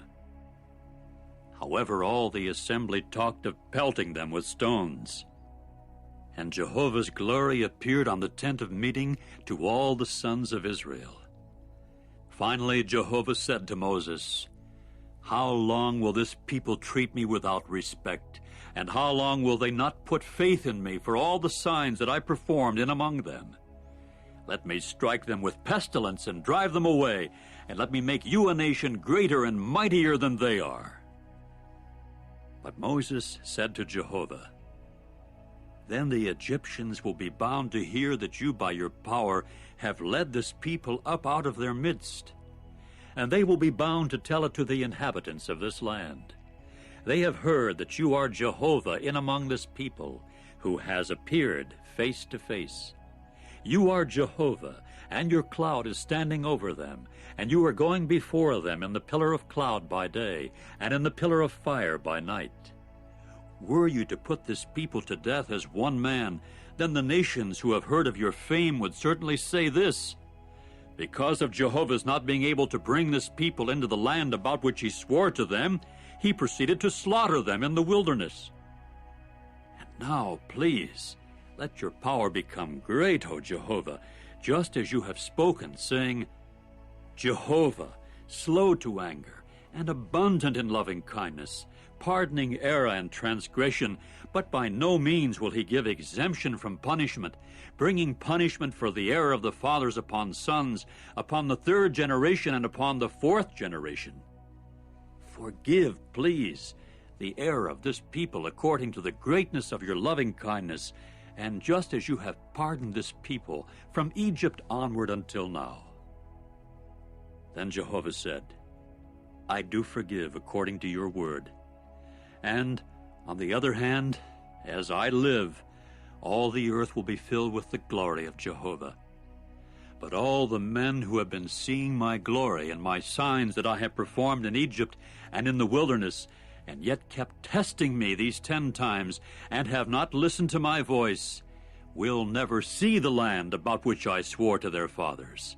Yes, all those treating me without respect will not see it. As for my servant Caleb, because a different spirit has proved to be with him, and he kept following wholly after me, I shall certainly bring him into the land where he has gone, and his offspring will take possession of it. While the Amalekites and the Canaanites are dwelling in the low plain, you people make a turn tomorrow and pull away to march to the wilderness by way of the Red Sea.'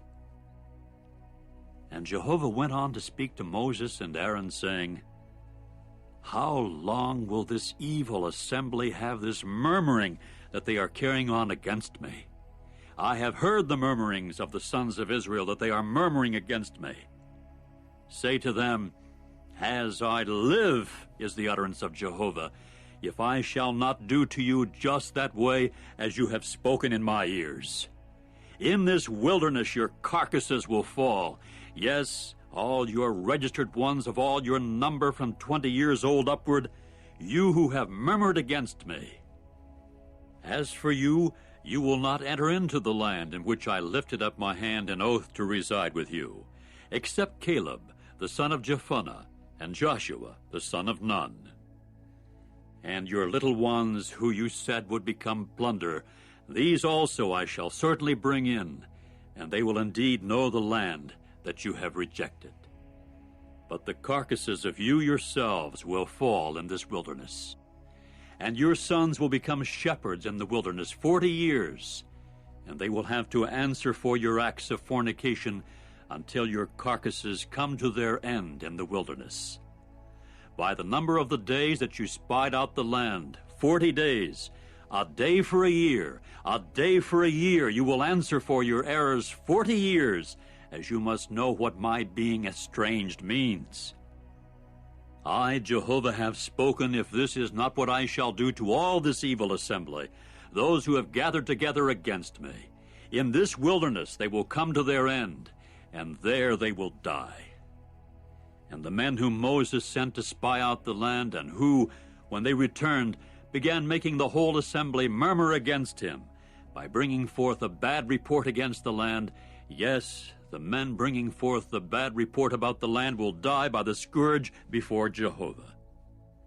But Joshua the son of Nun and Caleb the son of Jephunneh will certainly live on, of those men who went to spy out the land. When Moses proceeded to speak these words to all the sons of Israel, then the people began to mourn a great deal. Moreover, they got up early in the morning and tried to go up to the top of the mountain, saying, Here we are, and we have to go up to the place that Jehovah mentioned, for we have sinned. But Moses said, Why is it that you are passing beyond the order of Jehovah? But that will not succeed. Do not go up, because Jehovah is not in your midst, that you may not be defeated before your enemies. For the Amalekites and the Canaanites are there before you, and you are certain to fall by the sword, because for the reason that you turned back from following Jehovah, Jehovah will not continue with you. However, they presumed to go up to the top of the mountain, but the ark of Jehovah's covenant and Moses did not move away from the midst of the camp. Then the Amalekites and the Canaanites who were dwelling in that mountain came on down and began striking them, and went scattering them as far as Hormah. Chapter 15.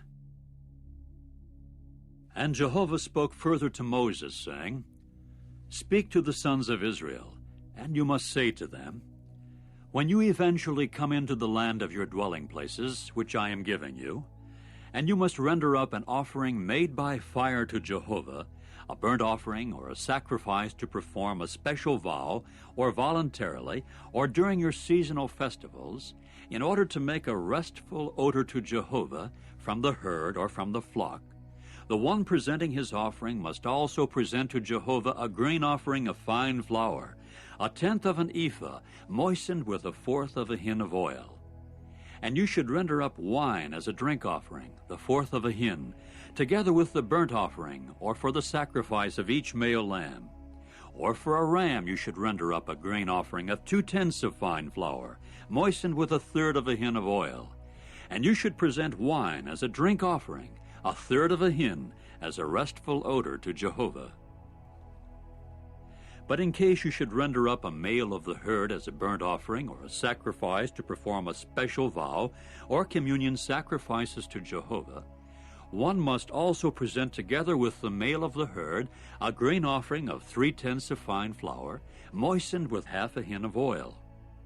And you should present wine as a drink offering, 1/2 a hin, as an offering made by fire, of a restful odor to Jehovah.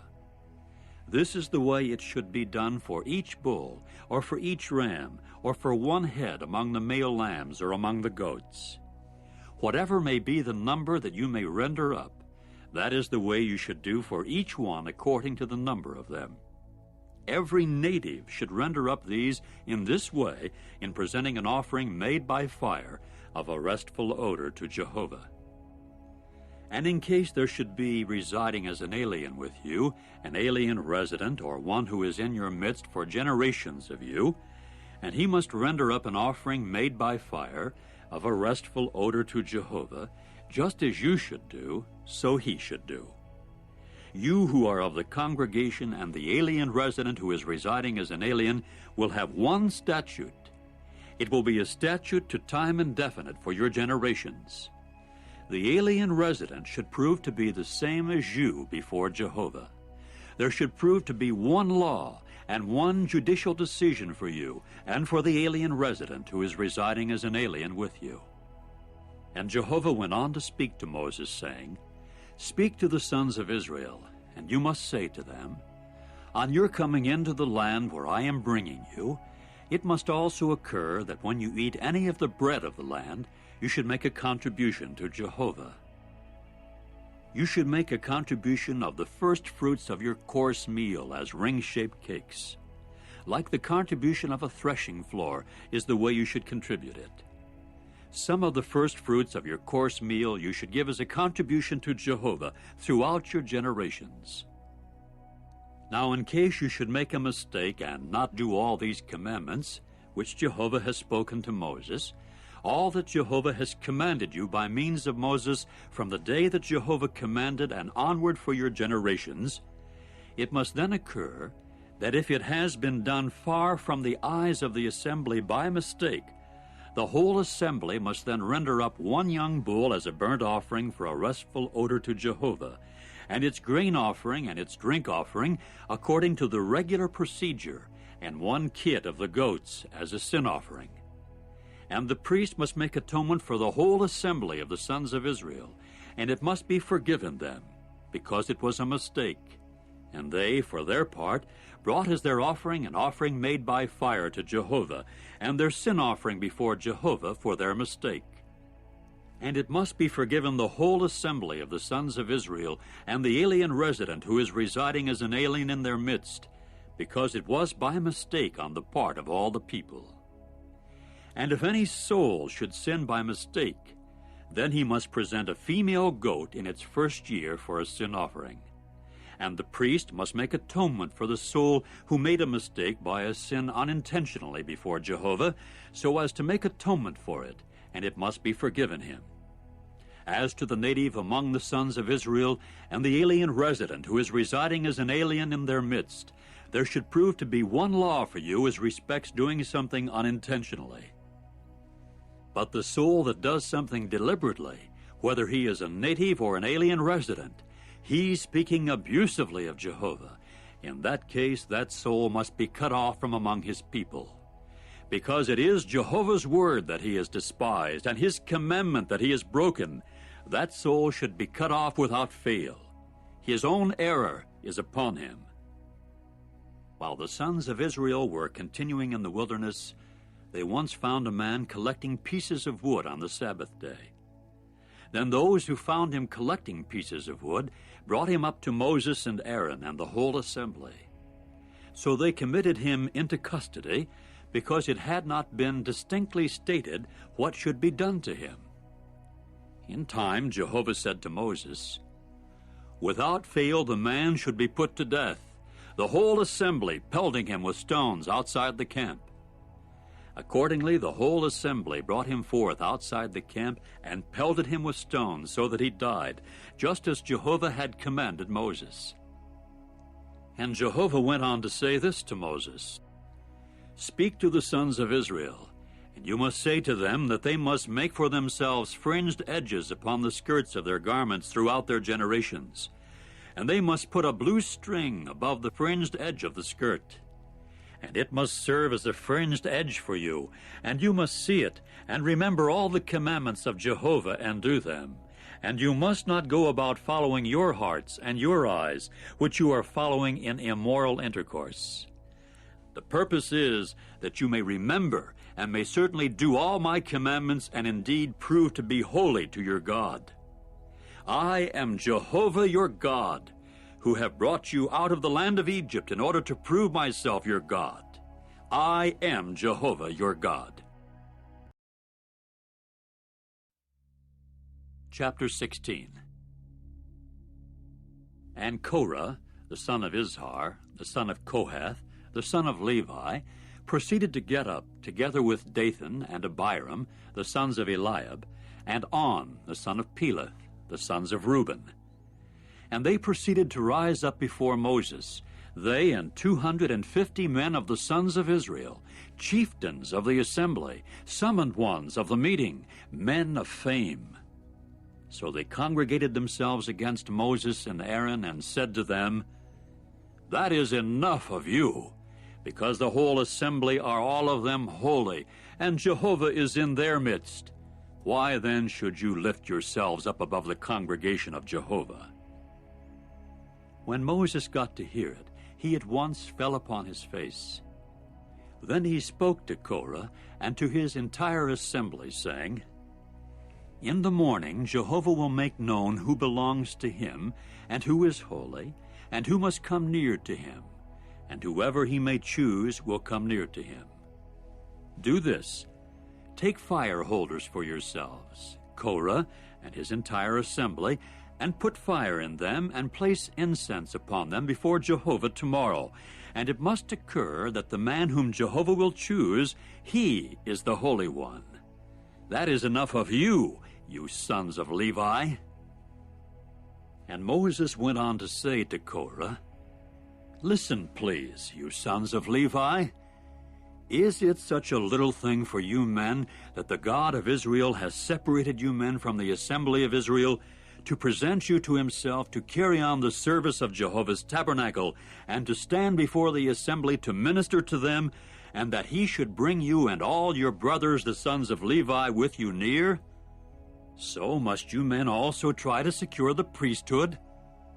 For that reason you and all your assembly who are gathering together are against Jehovah.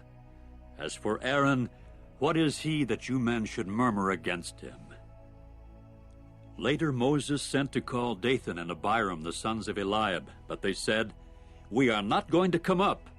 Is it so little a thing that you have brought us up out of a land flowing with milk and honey to put us to death in the wilderness, that you should also try to play the prince over us to the limit? As it is, you have not brought us into any land flowing with milk and honey, that you may give us an inheritance of field and vineyard. Is it the eyes of those men that you want to bore out? We are not going to come up. At this Moses became very angry and said to Jehovah, Do not turn to look at their grain offering. Not one male ass have I taken away from them, nor have I harmed one of them. Then Moses said to Korah, You and all your assembly, be present before Jehovah, you and they and Aaron, tomorrow. And take each one his fire holder, and you men must put incense upon them, and present each one his fire holder before Jehovah, 250 fire holders, and you and Aaron each his fire holder.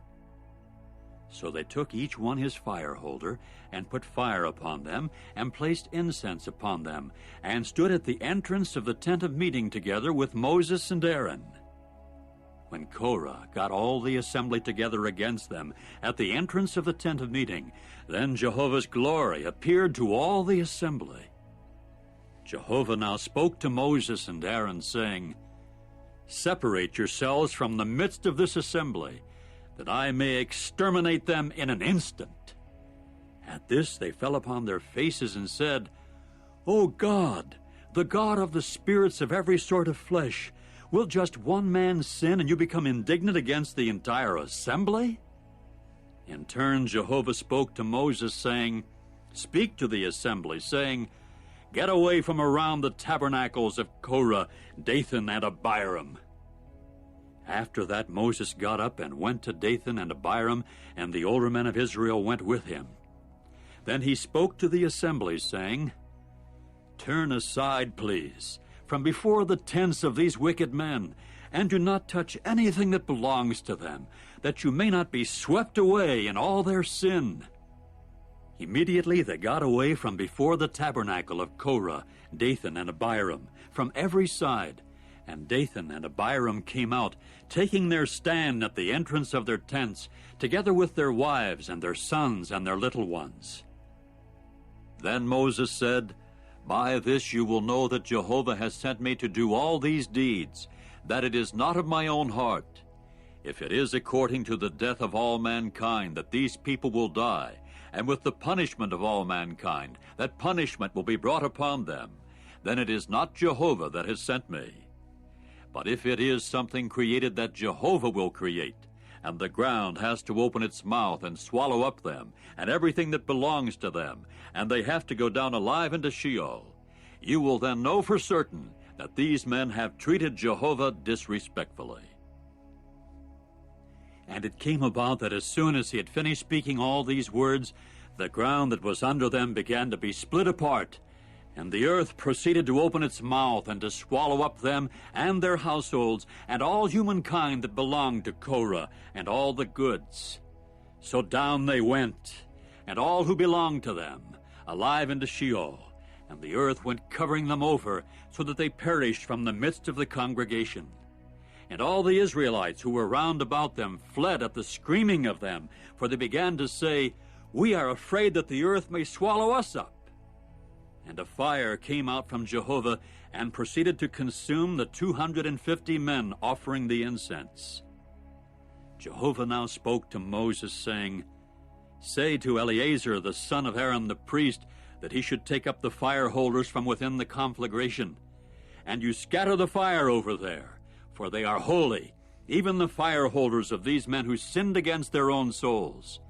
And they must make them into thin metal plates as an overlaying for the altar, because they presented them before Jehovah, so that they became holy, and they should serve as a sign to the sons of Israel."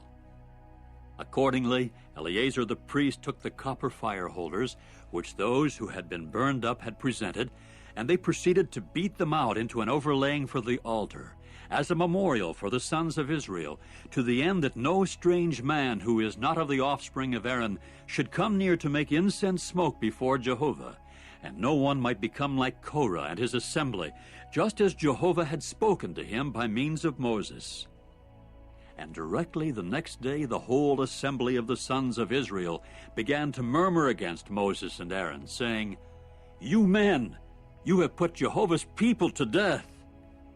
And it came about that when the assembly had congregated themselves together against Moses and Aaron, they then turned toward the tent of meeting, and look, the cloud covered it, and Jehovah's glory began to appear. And Moses and Aaron proceeded to come before the tent of meeting. Then Jehovah spoke to Moses, saying, "You men, rise up from the midst of this assembly, that I may exterminate them in an instant." At this they fell upon their faces.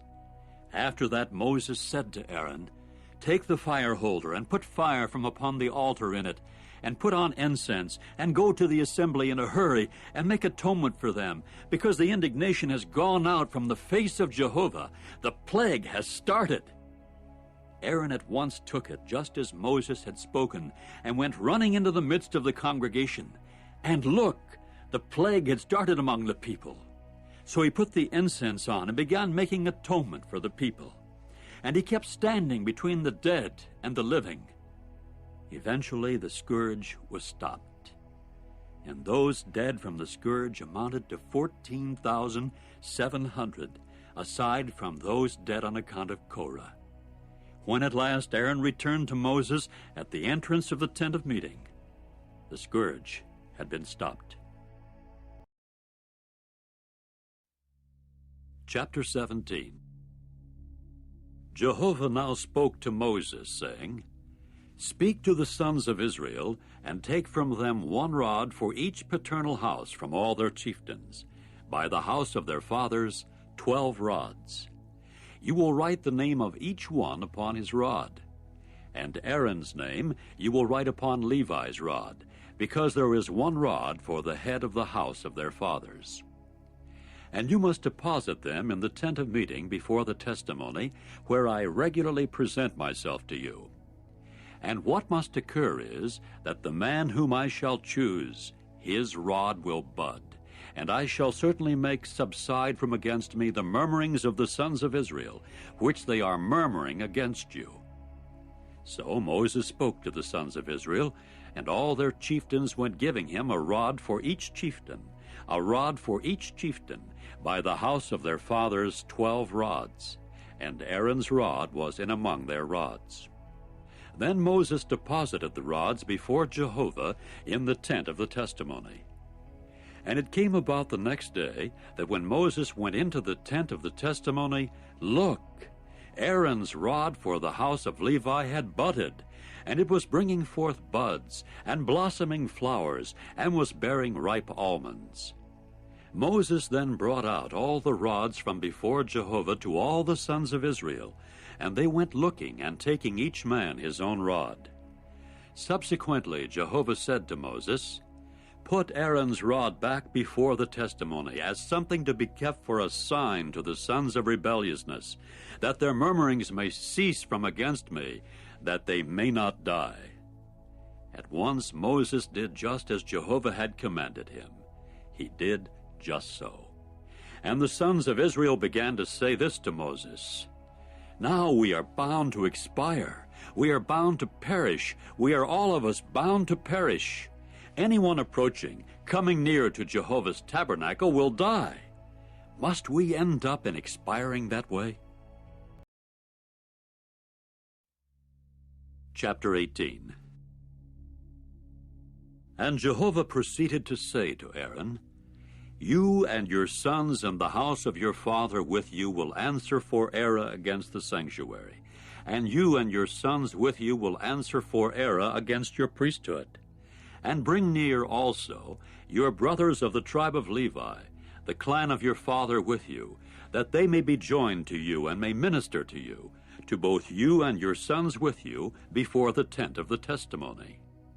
And they must keep their obligation to you and their obligation to the entire tent. Only to the utensils of the holy place and to the altar they must not come near, that they may not die, neither they nor you men.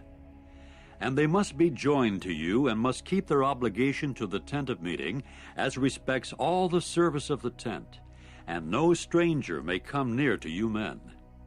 And you must keep your obligation to the holy place and your obligation to the altar, that no further indignation may occur against the sons of Israel. And look, I have taken your brothers, the Levites, from among the sons of Israel as a gift for you, as those given to Jehovah to carry on the service of the tent of meeting. And you and your sons with you should safeguard your priesthood, as regards every concern of the altar, and as regards what is inside the curtain. And you men must render service. As a service of gift I shall give your priesthood, and the stranger drawing near should be put to death. And Jehovah spoke further to Aaron, As for me, look, I have given you the custody of the contributions made to me. Of all the holy things of the sons of Israel, I have given them to you and to your sons as a portion, as an allowance to time indefinite. This should become yours out of the most holy things, out of the offering made by fire, every offering of theirs together with every grain offering of theirs, and every sin offering of theirs, and every guilt offering of theirs, which they will return to me. It is something most holy for you and for your sons. In a most holy place you should eat it. Every meal should eat it. It should become something holy to you. And this belongs to you, the contribution of their gift, together with all the wave offerings of the sons of Israel. I have given them to you and your sons and your daughters with you, as an allowance to time indefinite. Everyone clean in your house may eat it. All the best of the oil, and all the best of the new wine and the grain, their first fruits, which they will give to Jehovah, I have given them to you. The first ripe fruits of all that is on their land, which they will bring to Jehovah, yours it should become. Everyone clean in your house may eat it. Every devoted thing in Israel, should become yours. Everything opening the womb of every sort of flesh, which they will present to Jehovah among man and among beast, should become yours. However, you should without fail redeem the firstborn of mankind, and the firstborn of the unclean beast you should redeem. And with the redemption price for it from a month old onward, you should redeem it, by the estimated value, 5 silver shekels by the shekel of the holy place. It is 20 gerahs. Only the firstborn bull, or firstborn male lamb, or firstborn goat you should not redeem. They are something holy. Their blood you should sprinkle upon the altar, and their fat you should make smoke as an offering made by fire for a restful odor to Jehovah. And their flesh should become yours. Like the breast of the wave offering and like the right leg, it should become yours.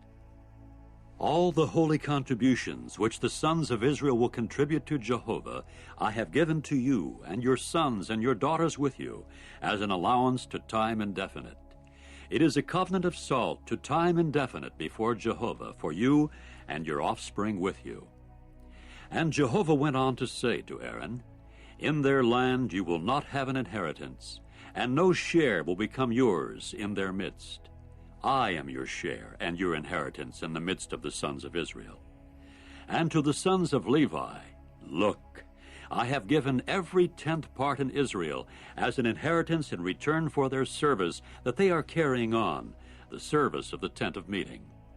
And the sons of Israel should no more come near to the tent of meeting to incur sin so as to die. And the Levites themselves must carry on the service of the tent of meeting, and they are the ones who should answer for their error. It is a statute to time indefinite during your generations that in the midst of the sons of Israel they should not get possession of an inheritance. For the 10th part of the sons of Israel, which they will contribute to Jehovah as a contribution, I have given to the Levites as an inheritance.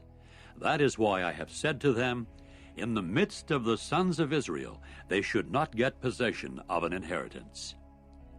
Then Jehovah spoke to Moses, saying, And you should speak to the Levites, and you must say to them, You will receive from the sons of Israel the 10th part that I have given to you from them for your inheritance, and you must contribute from it as a contribution to Jehovah a 10th part of the 10th part. And it must be reckoned to you as your contribution, like the grain of the threshing floor, and like the full produce of the wine or oil press. In this way you yourselves also will contribute a contribution to Jehovah from all your 10th parts that you will receive from the sons of Israel. And from them you must give the contribution to Jehovah to Aaron the priest. From all the gifts to you, you will contribute every sort of contribution to Jehovah, of the very best of it, as some holy thing from them. And you must say to them, When you contribute the best of them, then it will certainly be reckoned to the Levites as the produce of the threshing floor, and as the produce of the wine or oil press. And you must eat it in every place, you and your household, because it is your wages in return for your service in the tent of meeting. And you must not incur sin for it when you contribute the best from them, and you must not profane the holy things of the sons of Israel, that you may not die.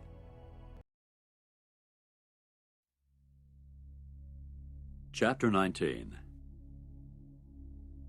And Jehovah proceeded to speak to Moses and Aaron, saying, This is a statute of the law that Jehovah has commanded, saying, Speak to the sons of Israel that they should take for you a sound red cow, in which there is no defect, and upon which no yoke is come. And you must give it to Eleazar the priest, and he must lead it forth outside the camp, and it must be slaughtered before him. Then Eleazar the priest must take some of its blood with his finger, and spatter some of its blood straight toward the front of the tent of meeting 7 times. And the cow must be burned under his eyes. Its skin and its flesh and its blood together with its dung will be burned. And the priest must take cedar wood and hyssop and caucus scarlet material, and throw it into the midst of the burning of the cow. And the priest must wash his garments and bathe his flesh in water, and afterward he may come into the camp. but the priest must be unclean until the evening. And the one who burned it will wash his garments in water, and must bathe his flesh in water, and he must be unclean until the evening. And a clean man must gather up the ashes of the cow, and deposit them outside the camp in a clean place, and they must serve the assembly of the sons of Israel as something to be kept for the water for cleansing. It is a sin offering. And the one gathering the ashes of the cow must wash his garments, and be unclean until the evening. And it must serve the sons of Israel and the alien resident who is residing as an alien in their midst as a statute to time indefinite. Anyone touching the corpse of any human soul must also be unclean 7 days. Such one should purify himself with it on the 3rd day, and on the 7th day he will be clean. But if he will not purify himself on the 3rd day, then on the 7th day he will not be clean. Everyone touching a corpse, the soul of whatever man may die, and who will not purify himself, has defiled Jehovah's tabernacle, and that soul must be cut off from Israel. Because the water for cleansing has not been sprinkled upon him, he continues unclean. His uncleanness is still upon him. This is the law in case a man should die in a tent. Everyone coming into the tent, and everyone who is in the tent, will be unclean 7 days. And every opened vessel upon which there is no lid tied down is unclean. And everyone who on the open field may touch someone slain with the sword, or a corpse, or a bone of a man, or a burial place, will be unclean 7 days. And they must take for the unclean one some of the dust of the burning of the sin offering, and put running water upon it in a vessel. Then a clean man must take hyssop, and dip it into the water, and spatter it upon the tent, and all the vessels and the souls that happen to be there, and upon the one who touched the bone, or the slain one, or the corpse, or the burial place. And the clean person must spatter it upon the unclean one on the 3rd day, and on the 7th day, and must purify him from sin on the 7th day. And he must wash his garments and bathe in water, and he must be clean in the evening. But the man who may be unclean, and who will not purify himself, well, that soul must be cut off from the midst of the congregation, because it is Jehovah's sanctuary that he has defiled. The water for cleansing was not sprinkled upon him. He is unclean. And it must serve as a statute to time indefinite for them, that the one spattering the water for cleansing should wash his garments, also the one touching the water for cleansing. He will be unclean until the evening. And anything the unclean one may touch will be unclean, and the soul who touches it will be unclean until the evening. Chapter 20. And the sons of Israel, the entire assembly, proceeded to come into the wilderness of Zin in the 1st month, and the people took up dwelling in Kadesh. It was there that Miriam died, and there that she was buried. Now there proved to be no water for the assembly, and they began to congregate themselves against Moses and Aaron. And the people went quarreling with Moses, and saying, "If only we had expired when our brothers expired before Jehovah. And why have you men brought Jehovah's congregation into this wilderness for us and our beasts of burden to die there? And why have you conducted us up out of Egypt to bring us into this evil place? It is no place of seed and figs and vines and pomegranates, and there is no water to drink." Then Moses and Aaron came from before the congregation to the entrance of the tent of meeting, and fell upon their faces. And Jehovah's glory began to appear to them. Then Jehovah spoke to Moses, saying, "Take the rod, and call the assembly together, you and Aaron your brother, and you must speak to the crag before their eyes, that it may indeed give its water. And you must bring out water for them from the crag, and give the assembly and their beasts of burden drink." So Moses took the rod from before Jehovah, just as he had commanded him. After that Moses and Aaron called the congregation together before the crag, and he proceeded to say to them, "Hear now, you rebels, Is it from this crag that we shall bring out water for you?" With that Moses lifted his hand up and struck the crag with his rod twice, and much water began to come out, and the assembly and their beasts of burden began to drink. Later Jehovah said to Moses and Aaron, "Because you did not show faith in me to sanctify me before the eyes of the sons of Israel, therefore you will not bring this congregation into the land that I shall certainly give them. These are the waters of Meribah, because the sons of Israel quarreled with Jehovah, so that he was sanctified among them." Subsequently, Moses sent messengers from Kadesh to the king of Edom. "This is what your brother Israel has said. You yourself well know all the hardship that has overtaken us. And our fathers proceeded to go down to Egypt, and we continued to dwell in Egypt many days, and the Egyptians began doing harm to us and our fathers. Finally we cried out to Jehovah, and he heard our voice, and sent an angel, and brought us out of Egypt. And here we are in Kadesh, a city at the extremity of your territory. Let us pass, please, through your land. We shall not pass through a field or a vineyard, and we shall not drink the water of a well. On the king's road we shall march. We shall not bend toward the right or the left until we shall pass through your territory." However, Edom said to him, "You must not pass through me, for fear I may come out with the sword to meet you." In turn the sons of Israel said to him, "By the highway we shall go up, and if I and my livestock should drink your water, I shall also certainly give the value of it. I want nothing more than to pass through on my feet." Still he said, "You must not pass through." With that Edom came on out to encounter him with a great many people and a strong hand. So Edom refused to grant Israel to pass through his territory. Hence Israel turned away from him. And the sons of Israel, the entire assembly, proceeded to pull away from Kadesh and come to Mount Hor.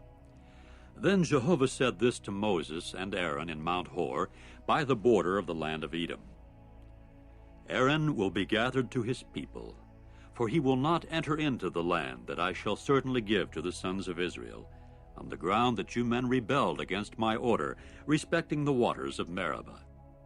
Take Aaron and Eleazar his son, and bring them up into Mount Hor, and strip Aaron of his garments, and you must clothe with them Eleazar his son, and Aaron will be gathered and must die there."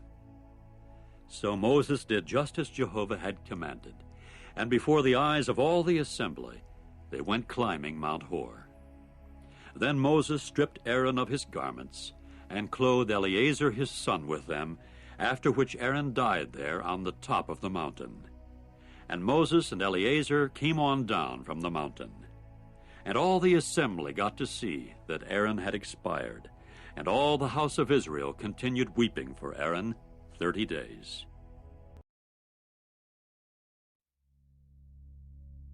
Chapter 21. Now the Canaanite, the king of Arad, who dwelt in the Negeb, got to hear that Israel had come by the way of Atharim, and he began to fight with Israel and carry away some of them as captives. Consequently, Israel made a vow to Jehovah and said, "If you will without fail give this people into my hand, I shall also certainly devote their cities to destruction." So Jehovah listened to Israel's voice and gave the Canaanites over, and they devoted them and their cities to destruction. Hence they call the name of the place Hormah. While they continued trekking from Mount Hor by the way of the Red Sea to go around the land of Edom, the soul of the people began tiring out because of the way. And the people kept speaking against God and Moses. "Why have you brought us up out of Egypt to die in the wilderness? For there is no bread and no water, and our soul has come to abhor the contemptible bread." So Jehovah sent poisonous serpents among the people, and they kept biting the people, so that many people of Israel died. Finally the people came to Moses and said, "We have sinned, because we have spoken against Jehovah and against you. Intercede with Jehovah, that he may remove the serpents from upon us." And Moses went interceding in behalf of the people. Then Jehovah said to Moses, "Make for yourself a fiery snake, and place it upon a signal pole. And it must occur that when anyone has been bitten, he then has to look at it, and so must keep alive." Moses at once made a serpent of copper and placed it upon the signal pole. And it did occur that if a serpent had bitten a man, and he gazed at the copper serpent, he then kept alive. After that the sons of Israel pulled away and encamped in Oboth. Then they pulled away from Oboth and encamped in Abarim, in the wilderness that is toward the front of Moab, toward the rising of the sun. From there they pulled away and took up camping by the torrent valley of Zered. From there they pulled away and went camping in the region of the Arnon, which is in the wilderness that extends from the border of the Amorites, for the Arnon is the boundary of Moab, between Moab and the Amorites. That is why it is said in the book of the Wars of Jehovah, Vaheb in Suphah, and the torrent valleys of Arnon, and the mouth of the torrent valleys, which has bent itself toward the seat of Ar, and has leaned against the border of Moab. Next from there on to Beer. This is the well about which Jehovah said to Moses, "Gather the people, and let me give them water." At that time Israel proceeded to sing this song: "Spring up, O well, respond to it, you people. A well, princes dug it, the nobles of the people excavated it, with a commander's staff, with their own staffs." Then from the wilderness on to Mattanah, and from Mattanah on to Nahaliel, and from Nahaliel on to Bamoth, and from Bamoth on to the valley that is in the field of Moab, at the head of Pisgah, and it projects over toward the face of Jeshimon. Israel now sent messengers to Sihon, the king of the Amorites, saying, "Let me pass through your land. We shall not turn off into a field or a vineyard. We shall drink water of no well. On the king's road we shall march until we pass through your territory." And Sihon did not allow Israel to pass through his territory. But Sihon gathered all his people and went out to meet Israel in the wilderness, and came to Jahaz and began fighting with Israel. At that Israel struck him with the edge of the sword, and took possession of his land from the Arnon to the Jabbok, near the sons of Ammon, because Jazer is the border of the sons of Ammon. So Israel took all these cities, and Israel began dwelling in all the cities of the Amorites, in Heshbon and all its dependent towns. For Heshbon was the city of Sihon. He was the king of the Amorites, and it was he who fought with the king of Moab formerly, and went taking all his land out of his hand as far as the Arnon. That is why the sayers of mock verses would say, "Come to Heshbon. Let the city of Sihon be built and be proved firmly set up. For a fire has come out of Heshbon, a flame from the town of Sihon. It has consumed Ar of Moab, the owners of the high places of the Arnon. Woe to you, Moab! You will certainly perish, O people of Chemosh. He will certainly give his sons as escaped ones, and his daughters in the captivity to the king of the Amorites, Sihon. So let us shoot at them. Heshbon will certainly perish up to Dibon, and the women up to Nophah, the men up to Medeba." And Israel began to dwell in the land of the Amorites. Then Moses sent some to spy on Jazer. So they captured its dependent towns and dispossessed the Amorites who were there. After that they turned and went up by the way of Bashan. At this Og, the king of Bashan, came out to meet them, he and all his people, to the battle of Edrei. Jehovah now said to Moses, "Do not be afraid of him, for into your hand I shall certainly give him, and all his people and his land. And you must do to him just as you did to Sihon, the king of the Amorites, who used to dwell in Heshbon." So they went striking him and his sons and all his people, until there was no survivor remaining to him, and they went taking possession of his land.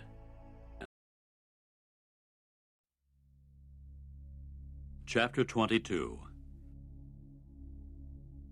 Then the sons of Israel pulled away and encamped on the desert plains of Moab across the Jordan from Jericho. And Balak the son of Zippor got to see all that Israel had done to the Amorites. And Moab became very frightened at the people, because they were many, and Moab began to feel a sickening dread of the sons of Israel. And Moab proceeded to say to the older men of Midian, "Now this congregation will lick up all our surroundings like the bull licking up the green growth of the field." And Balak the son of Zippor was king of Moab at that particular time. He now sent messengers to Balaam the son of Beor at Pethor, which is by the river of the land of the sons of his people, to call him, saying, "Look, a people has come out of Egypt. Look, they have covered the earth as far as one can see, and they are dwelling right in front of me. And now do come, please, do curse this people for me, for they are mightier than I am. Perhaps I may be able to strike them, and I may drive them out of the land. For I well know that the one whom you bless is a blessed one, and the one whom you curse is cursed." So the older men of Moab and the older men of Midian traveled with the payments for divination in their hands, and went to Balaam and spoke to him Balak's words. At that he said to them, "Lodge here tonight, and I shall certainly return you word, just as Jehovah may speak to me." Accordingly, the princes of Moab stayed with Balaam. Then God came to Balaam and said, "Who are these men with you?" So Balaam said to the true God, "Balak the son of Zippor, the king of Moab, has sent to me, saying, 'Look, the people who are coming out of Egypt, and they go covering the earth as far as the eye can see. Now do come, do execrate them for me. Perhaps I may be able to fight against them, and I shall actually drive them out.' But God said to Balaam, 'You must not go with them. You must not curse the people, for they are blessed.' After that Balaam got up in the morning and said to the princes of Balak, 'Go to your country, because Jehovah has refused to let me go with you.' So the princes of Moab got up and came to Balak and said, 'Balaam has refused to come with us.' However, Balak sent again other princes in greater number and more honorable than the former. In turn they came to Balaam and said to him, 'This is what Balak the son of Zippor has said. Do not be detained, please, from coming to me, for I shall without fail honor you greatly, and everything you may say to me I shall do. So do come, please. Do execrate this people for me.' But Balaam answered and said to the servants of Balak, 'If Balak were to give me his house full of silver and gold, I should not be able to pass beyond the order of Jehovah my God, so as to do something small or great. And now you men also stay here, please, tonight, that I may know what further Jehovah will speak with me.' Then God came to Balaam by night and said to him, 'If it is to call you that the men have come, get up, go with them. But only the word that I shall speak to you is what you may speak.' After that Balaam got up in the morning and saddled his she-ass and went with the princes of Moab. And the anger of God began to blaze because he was going, and Jehovah's angel proceeded to station himself in the road to resist him. And he was riding upon his she-ass, and 2 attendants of his were with him. And the ass got to see Jehovah's angel stationed in the road with his drawn sword in his hand. And the ass tried to turn aside from the road, that she might go into the field. But Balaam began to strike the ass in order to turn her aside to the road. And Jehovah's angel kept standing in the narrow way between the vineyards, with a stone wall on this side and a stone wall on that side. And the she-ass kept seeing Jehovah's angel, and began to squeeze herself against the wall, and so to squeeze Balaam's foot against the wall. And he went beating her some more. Jehovah's angel now passed by again, and stood in a narrow place, where there was no way to turn aside to the right or the left. When the ass got to see Jehovah's angel, she now lay down under Balaam, so that Balaam's anger blazed, and he kept beating the ass with his staff. Finally Jehovah opened the mouth of the ass, and she said to Balaam, "What have I done to you, so that you have beaten me these 3 times?" At this Balaam said to the ass, "It is because you have dealt ruthlessly with me. If only there were a sword in my hand, for now I should have killed you." Then the she-ass said to Balaam, "Am I not your she-ass that you have ridden upon all your life long until this day? Have I ever been used to do to you this way?" To which he said, "No." And Jehovah proceeded to uncover Balaam's eyes, so that he saw Jehovah's angel stationed in the road with his drawn sword in his hand. At once he bowed low and prostrated himself on his face. Then Jehovah's angel said to him, "Why have you beaten your she-ass these 3 times? Look, I have come out to offer resistance, because your way has been headlong against my will. And the she-ass got to see me and tried to turn aside before me these 3 times. Supposing she had not turned aside from before me, for by now even you I should have killed, but her I should have preserved alive." At this Balaam said to Jehovah's angel, "I have sinned, because I did not know that it was you stationed in the road to meet me. And now, if it is bad in your eyes, let me go my way back." But Jehovah's angel said to Balaam, "Go with the men, and nothing but the word that I shall speak to you is what you may speak." And Balaam continued going with the princes of Balak. When Balak got to hear that Balaam had come, he at once went out to meet him at the city of Moab, which is on the bank of the Arnon, which is on the extremity of the territory. Then Balak said to Balaam, "Have I not for a fact sent to you to call you? Why did you not come to me? Am I not really and truly able to honor you?" At this Balaam said to Balak, "Here I have come to you now. Shall I be able at all to speak something? The word that God will place in my mouth is what I shall speak." So Balaam went with Balak, and they came to Kiriath-Huzoth. And Balak proceeded to sacrifice cattle and sheep, and to send some to Balaam and the princes who were with him.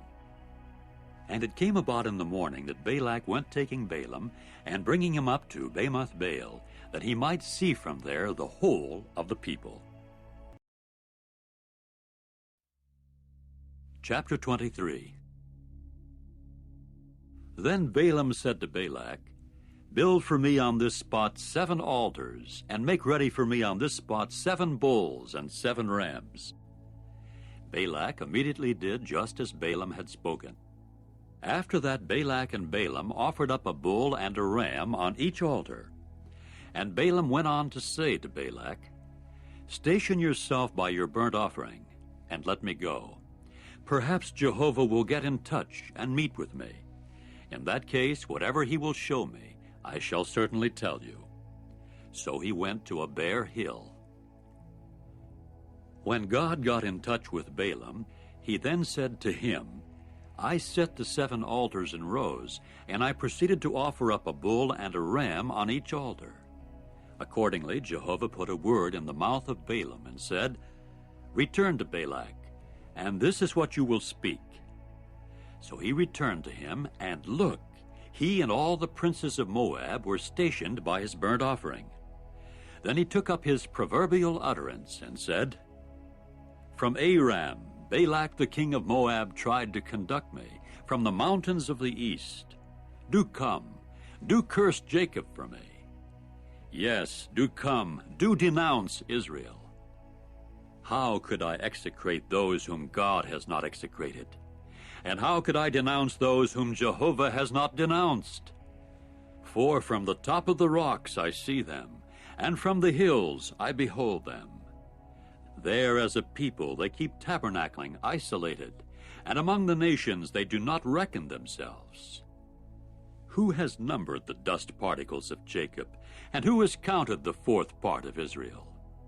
Let my soul die the death of the upright ones, and let my end turn out afterward like theirs." At this Balak said to Balaam, "What have you done to me? It was in order to execrate my enemies that I took you, and here you have blessed them to the limit." In turn he answered and said, "Is it not whatever Jehovah may put in my mouth that I should take care to speak?" Then Balak said to him, "Do come, please, with me to another place from which you can see them. Only the extremity of them you will see, and you will not see all of them, and execrate them for me from there." So he took him to the field of Zophim, to the top of Pisgah, and proceeded to build 7 altars and to offer up a bull and a ram on each altar. After that he said to Balak, "Station yourself here by your burnt offering, and as for me, let me get in touch with him there." Subsequently, Jehovah got in touch with Balaam and put a word in his mouth and said, "Return to Balak, and this is what you will speak." So he came to him, and look, he was stationed by his burnt offering, and the princes of Moab with him. Then Balak said to him, "What has Jehovah spoken?" At this he took up his proverbial utterance and said, "Get up, Balak, and listen. Do give ear to me, O son of Zippor. God is not a man that he should tell lies, neither a son of mankind that he should feel regret. Has he himself said it, and will he not do it? And has he spoken, and will he not carry it out? Look, I have been taken to bless, and he has blessed, and I shall not reverse it. He has not looked upon any uncanny power against Jacob, and no trouble has he seen against Israel. Jehovah his God is with him, and the loud hailing of a king is in his midst. God is bringing them out of Egypt. The swift course like that of a wild bull is his. For there is no unlucky spell against Jacob, nor any divination against Israel. At this time it may be said respecting Jacob and Israel, what has God worked out? Behold, a people will get up like a lion, and like the lion it will lift itself up. It will not lie down until it may eat prey, and the blood of slain ones it will drink." At this Balak said to Balaam, "If, on the one hand, you cannot execrate him at all, then on the other hand you should not bless him at all." In turn Balaam answered and said to Balak, "Did I not speak to you, saying, all that Jehovah will speak is what I shall do?" Then Balak said to Balaam, "Oh, come, please, let me take you to still another place. Perhaps it will be right in the eyes of the true God, so that you will certainly execrate him for me from there."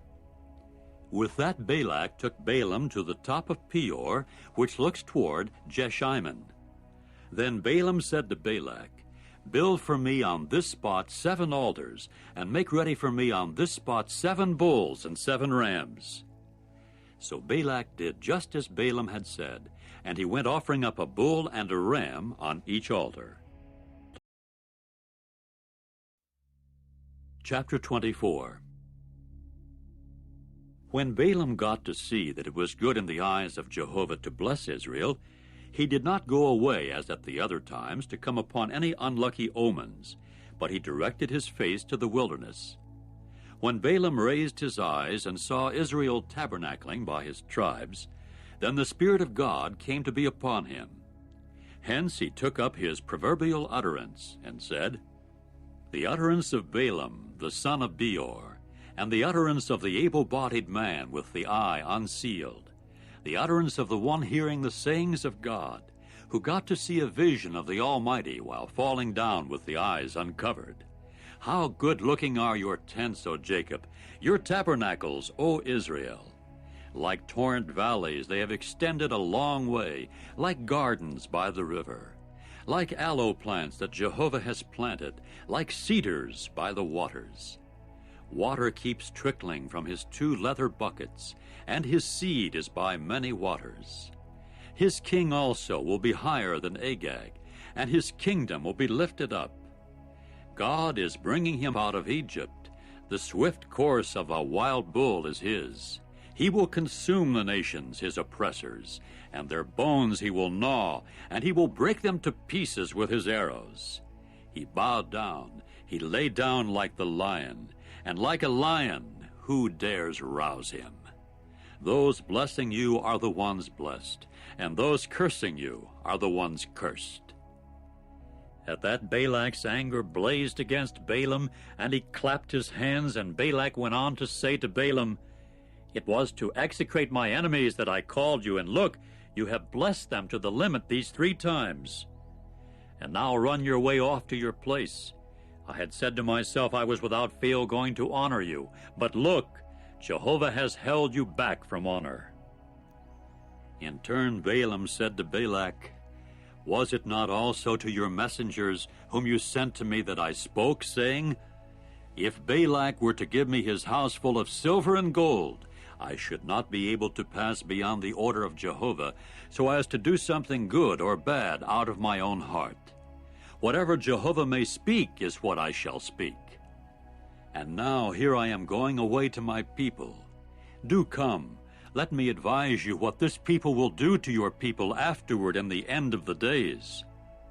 So he took up his proverbial utterance and said, "The utterance of Balaam the son of Beor, and the utterance of the man with the eye unsealed, the utterance of the one hearing the sayings of God, and the one knowing the knowledge of the Most High, a vision of the Almighty he got to see while falling down with the eyes uncovered. I shall see him, but not now. I shall behold him, but not near.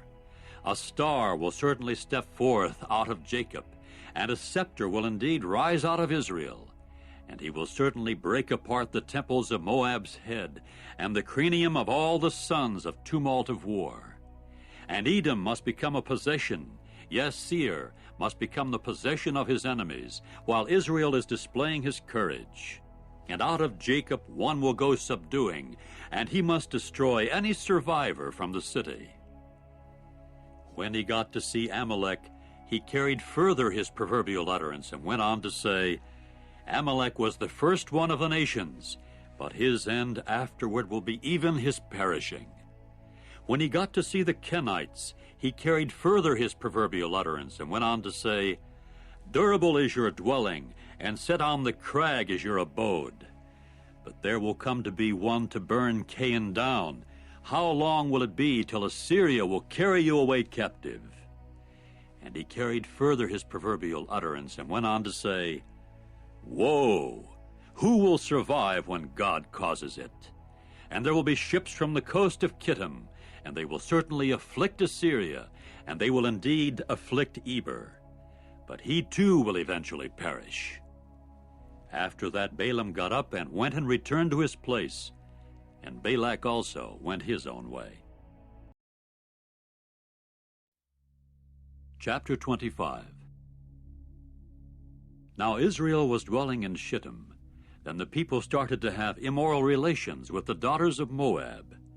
And the women came calling the people to the sacrifices of their gods, and the people began to eat and to bow down to their gods. So Israel attached itself to the Baal of Peor, and the anger of Jehovah began to blaze against Israel.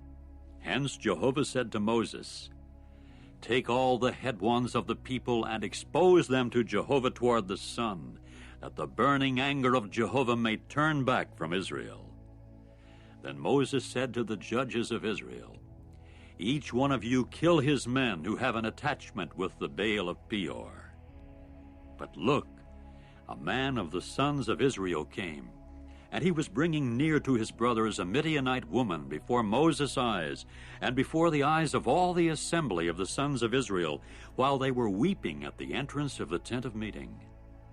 When Phinehas, the son of Eleazar, the son of Aaron the priest, caught sight of it, he at once got up from the midst of the assembly and took a lance in his hand.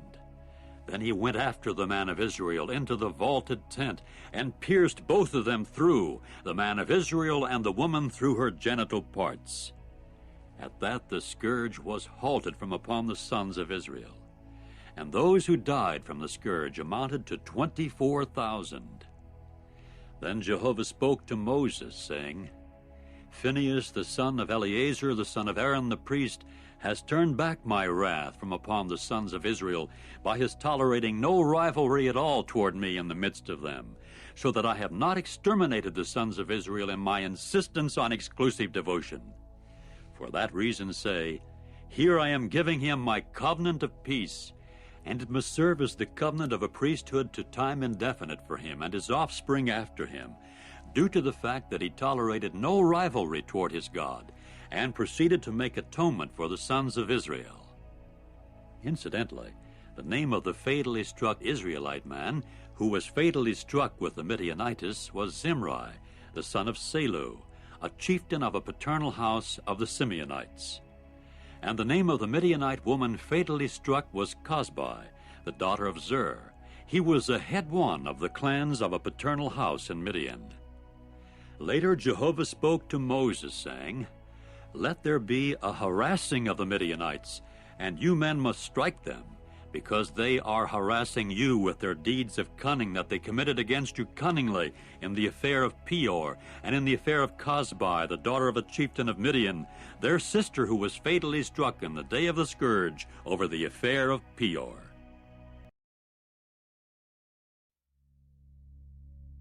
Chapter 26.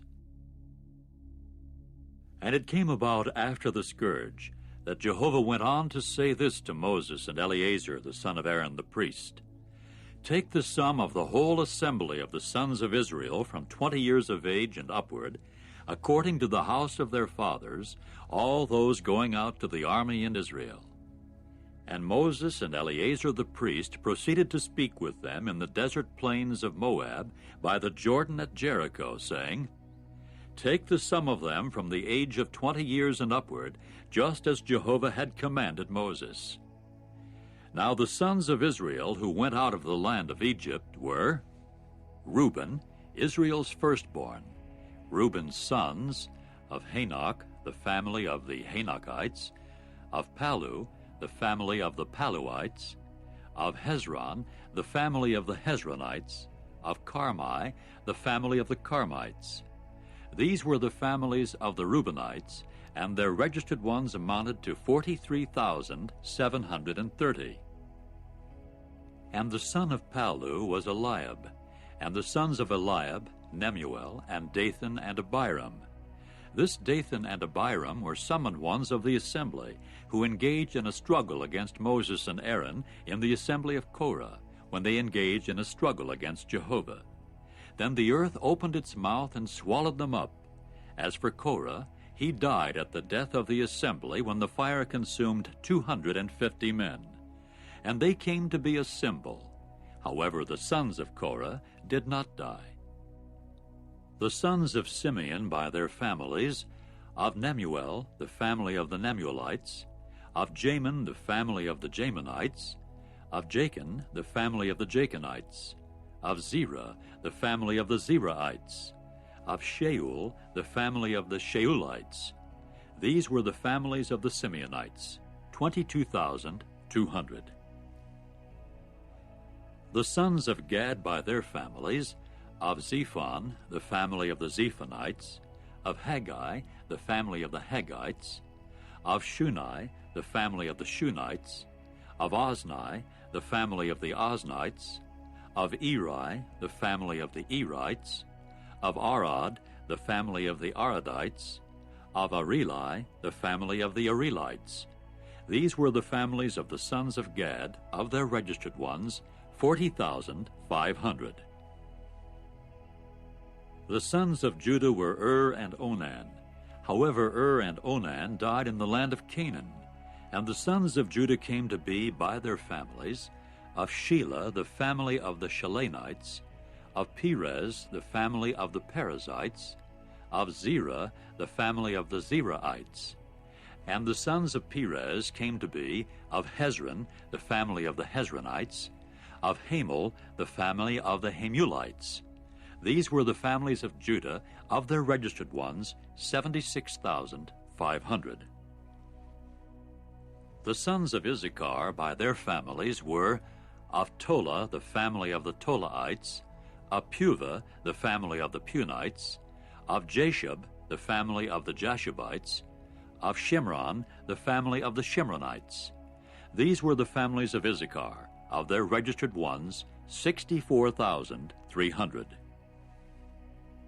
The sons of Zebulun by their families were of Sered, the family of the Seredites, of Elon, the family of the Elonites, of Jaleel, the family of the Jaleelites.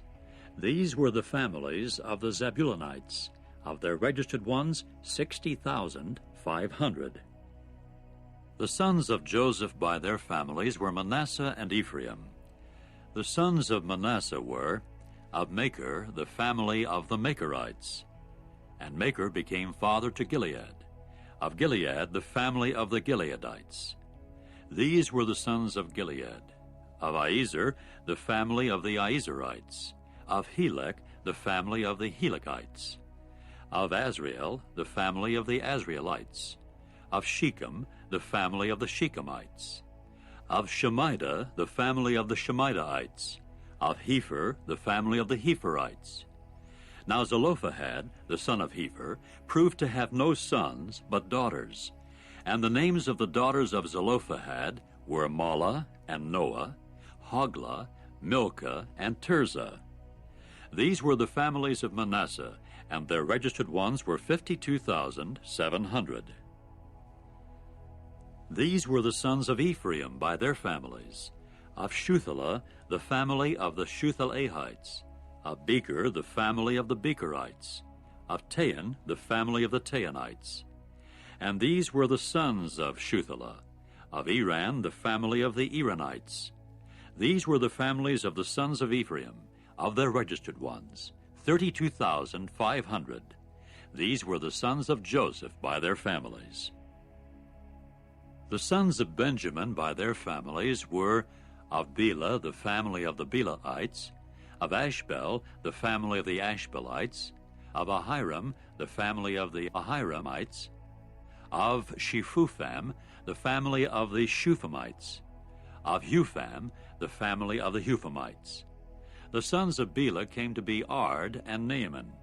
Of Ard, the family of the Ardites, of Naaman, the family of the Naamites.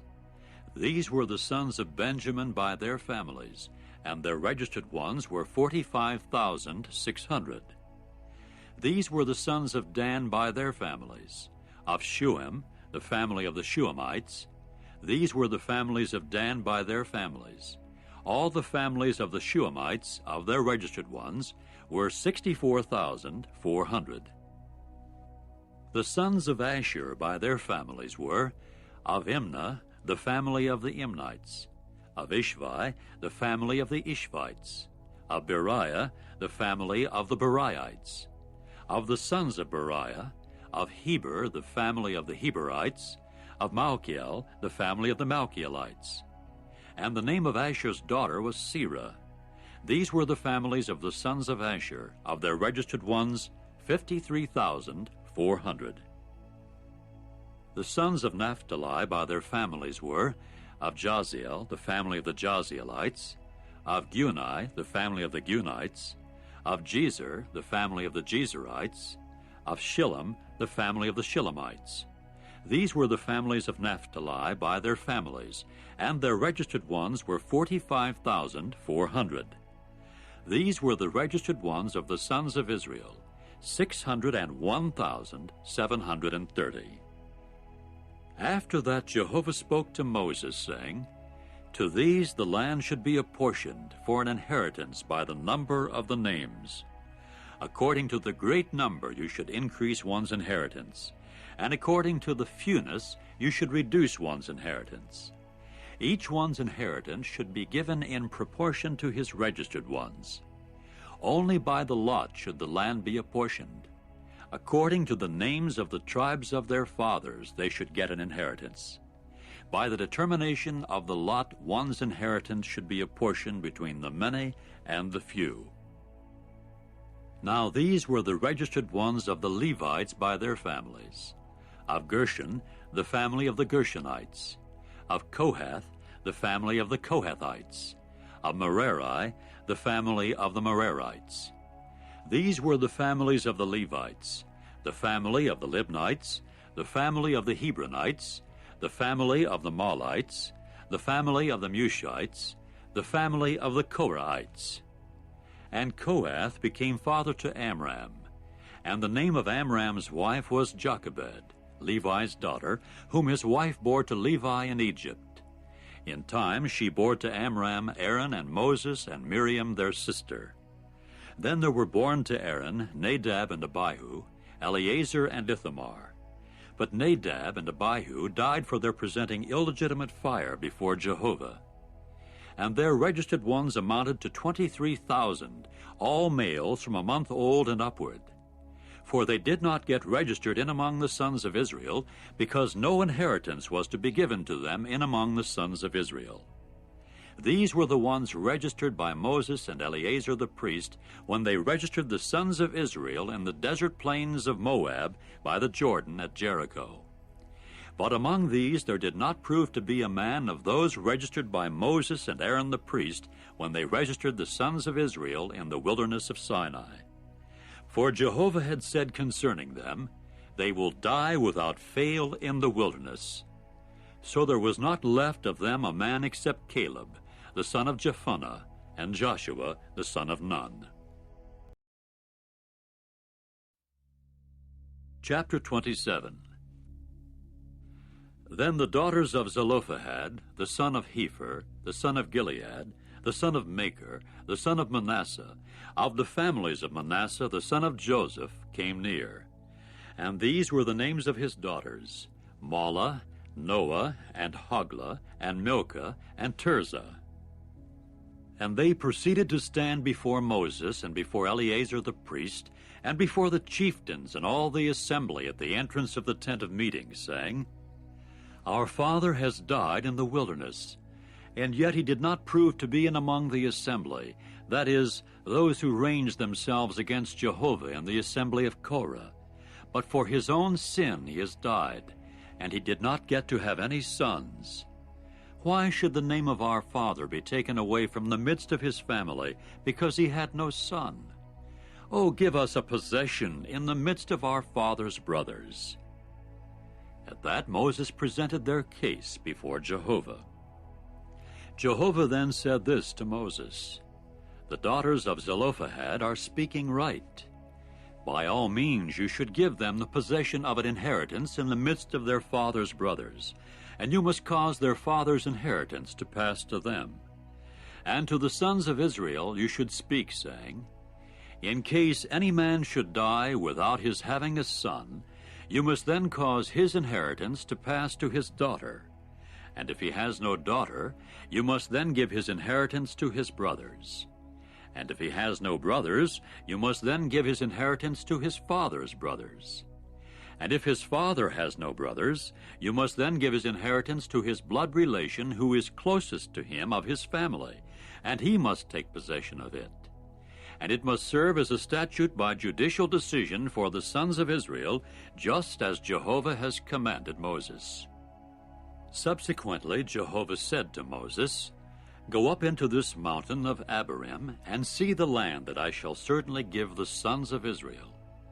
When you have seen it, then you must be gathered to your people, yes, you, just as Aaron your brother was gathered, inasmuch as you men rebelled against my order in the wilderness of Zin, at the quarreling of the assembly, in relation to sanctifying me by the waters before their eyes.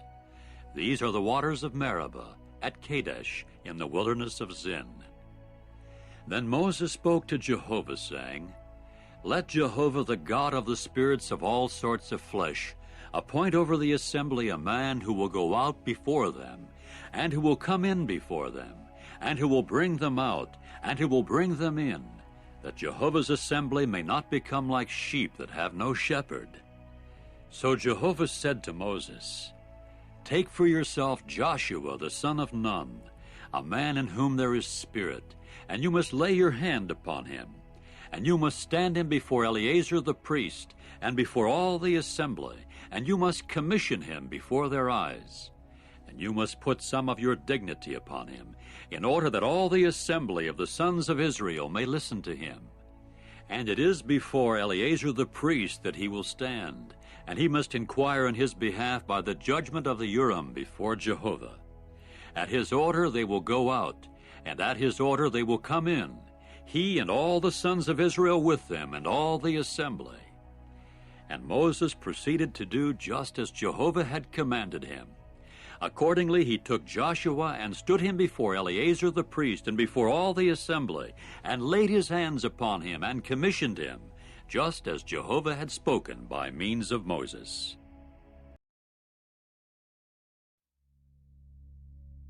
Chapter 28. And Jehovah spoke further to Moses, saying, Command the sons of Israel, and you must say to them, You should take care to present to me my offering, my bread, for my offering is made by fire as a restful odor to me at their appointed times. And you must say to them, This is the offering made by fire that you will present to Jehovah, 2 sound year-old male lambs a day as a burnt offering constantly.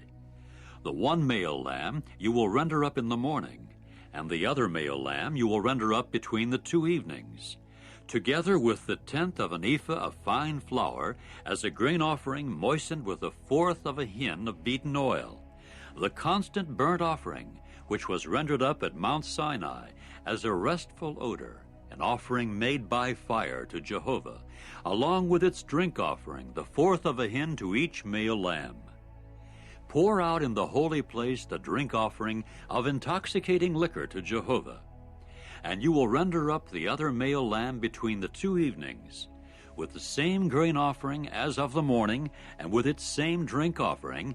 You will render it up as an offering made by fire, of a restful odor to Jehovah. However, on the Sabbath day there will be 2 sound year-old male lambs, and 2/10 measures of fine flour as a grain offering moistened with oil, together with its drink offering, as a Sabbath burnt offering on its Sabbath, along with the constant burnt offering and its drink offering.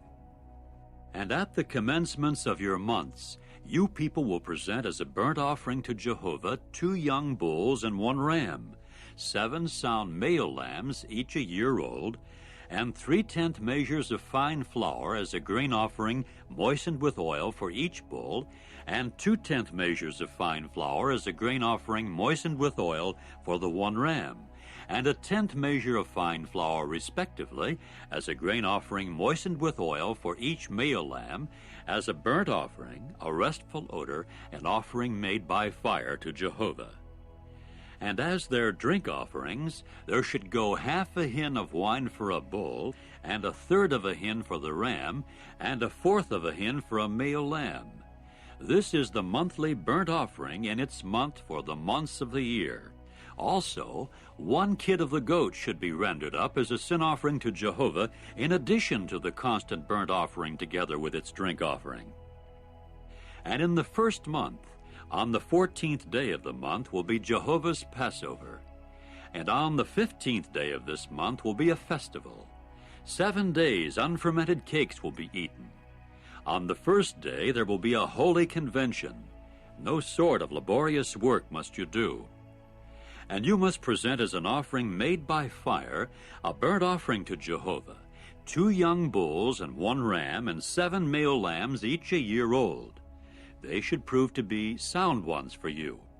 And as their grain offerings of fine flour moistened with oil, you will render up 3/10 measures for a bull, and 2/10 measures for the ram. You will render up a 1/10 measure respectively for each male lamb of the 7 male lambs, and 1 goat of sin offering to make atonement for you. Aside from the morning burnt offering, which is for the constant burnt offering, you will render these up. The same as these you will render up daily for the 7 days as bread, an offering made by fire, of a restful odor to Jehovah. Along with the constant burnt offering it should be rendered, and its drink offering. And on the 7th day you should hold a holy convention. No sort of laborious work must you do. And on the day of the first ripe fruits, when you present a new grain offering to Jehovah, in your feast of weeks you should hold a holy convention. No sort of laborious work must you do. And you must present as a burnt offering for a restful odor to Jehovah 2 young bulls, 1 ram, 7 male lambs, each a year old. And as their grain offering of fine flour moistened with oil, 3/10 measures for each bull, 2/10 measures for the 1 ram, a 10th measure respectively for each male lamb of the 7 male lambs, 1 kid of the goats to make atonement for you. Aside from the constant burnt offering and its grain offering, you will render them up. They should prove to be sound ones for you, together with their drink offerings. Chapter 29. And in the 7th month, on the 1st of the month, you should hold a holy convention. No sort of laborious work must you do. It should prove to be a day of the trumpet blast for you. And you must render up as a burnt offering for a restful odor to Jehovah 1 young bull, 1 ram, 7 male lambs, each a year old, sound ones. And their grain offering of fine flour moistened with oil, 3/10 measures for the bull, 2/10 measures for the ram, and 1/10 measure for each male lamb of the 7 male lambs. And 1 male kid of the goats as a sin offering to make atonement for you, aside from the monthly burnt offering and its grain offering, and the constant burnt offering and its grain offering, together with their drink offerings, according to the regular procedure for them as a restful odor, an offering made by fire to Jehovah. And on the 10th of this 7th month you should hold a holy convention, and you must afflict your souls. No sort of work must you do. And you must present as a burnt offering to Jehovah, as a restful odor, 1 young bull, 1 ram, 7 male lambs, each a year old. They should prove to be sound ones for you. And as their grain offering of fine flour moistened with oil, 3/10 measures for the bull, 2/10 measures for the 1 ram, a 10th measure respectively for each male lamb of the 7 male lambs, 1 kid of the goats as a sin offering, aside from the sin offering of atonement and the constant burnt offering and its grain offering, together with their drink offerings. And on the 15th day of the 7th month you should hold a holy convention. No sort of laborious work must you do, and you must celebrate a festival to Jehovah 7 days. And you must present as a burnt offering an offering made by fire of a restful odor to Jehovah 13 young bulls, 2 rams, 14 male lambs, each a year old. They should prove to be sound ones. And as their grain offering of fine flour moistened with oil, 3/10 measures for each bull of the 13 bulls, 2/10 measures for each ram of the 2 rams, and a 10th measure for each male lamb of the 14 male lambs, and 1 kid of the goats as a sin offering, aside from the constant burnt offering, its grain offering, and its drink offering. And on the 2nd day, 12 young bulls, 2 rams, 14 male lambs, each a year old, sound ones, and their grain offering and their drink offerings for the bulls, the rams, and the male lambs by their number, according to the regular procedure, and 1 kid of the goats as a sin offering, aside from the constant burnt offering and its grain offering, together with their drink offerings. And on the 3rd day, 11 bulls, 2 rams, 14 male lambs, each a year old, sound ones, and their grain offering and their drink offerings for the bulls, the rams, and the male lambs by their number according to the regular procedure, and 1 goat as a sin offering, aside from the constant burnt offering and its grain offering and its drink offering. And on the 4th day, 10 bulls, 2 rams, 14 male lambs, each a year old, sound ones, their grain offering and their drink offerings for the bulls, the rams, and the male lambs by their number according to the regular procedure, and 1 kid of the goats as a sin offering, aside from the constant burnt offering, its grain offering, and its drink offering. And on the 5th day, 9 bulls, 2 rams, 14 male lambs, each a year old, sound ones, and their grain offering and their drink offerings for the bulls, the rams, and the male lambs by their number according to the regular procedure, and 1 goat as a sin offering, aside from the constant burnt offering and its grain offering and its drink offering. And on the 6th day 8 bulls, 2 rams, 14 male lambs, each a year old, sound ones, and their grain offering and their drink offerings for the bulls, the rams, and the male lambs, by their number according to the regular procedure, and 1 goat as a sin offering, aside from the constant burnt offering, its grain offering, and its drink offerings. And on the 7th day 7 bulls, 2 rams, 14 male lambs, each a year old, sound ones, and their grain offering and their drink offerings for the bulls, the rams, and the male lambs by their number according to the regular procedure for them, and 1 goat as a sin offering, aside from the constant burnt offering, its grain offering, and its drink offering.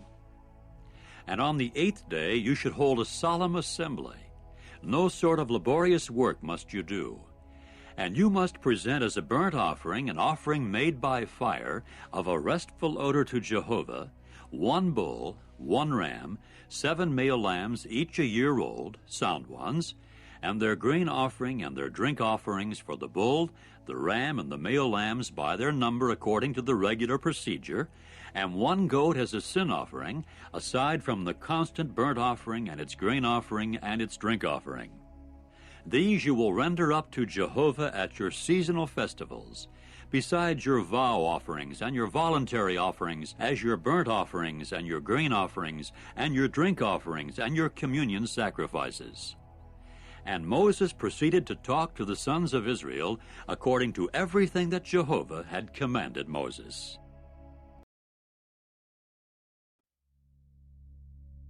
Chapter 30. Then Moses spoke to the heads of the tribes of the sons of Israel, saying, This is the word that Jehovah has commanded. In case a man makes a vow to Jehovah, or swears an oath to bind a vow of abstinence upon his soul, he must not violate his word. According to all that has gone out of his mouth he should do. And in case a woman makes a vow to Jehovah, or she does bind herself with a vow of abstinence in the house of her father in her youth, and her father actually hears her vow, or her abstinence vow that she has bound upon her soul, and her father does keep silent toward her, all her vows must also stand, and every abstinence vow that she has bound upon her soul will stand. But if her father has forbidden her on the day of his hearing all her vows, or her abstinence vows that she has bound upon her soul, it will not stand, but Jehovah will forgive her, because her father forbade her. However, if she at all happens to belong to a husband, and her vow is upon her, or the thoughtless promise of her lips that she has bound upon her soul, and her husband actually hears it, and keeps silent toward her on the day of his hearing it, her vows must also stand, or her abstinence vows that she has bound upon her soul will stand. But if her husband on the day of hearing it forbids her, he has also annulled her vow that was upon her, or the thoughtless promise of her lips that she bound upon her soul, and Jehovah will forgive her. In the case of the vow of a widow or a divorced woman, everything that she has bound upon her soul will stand against her.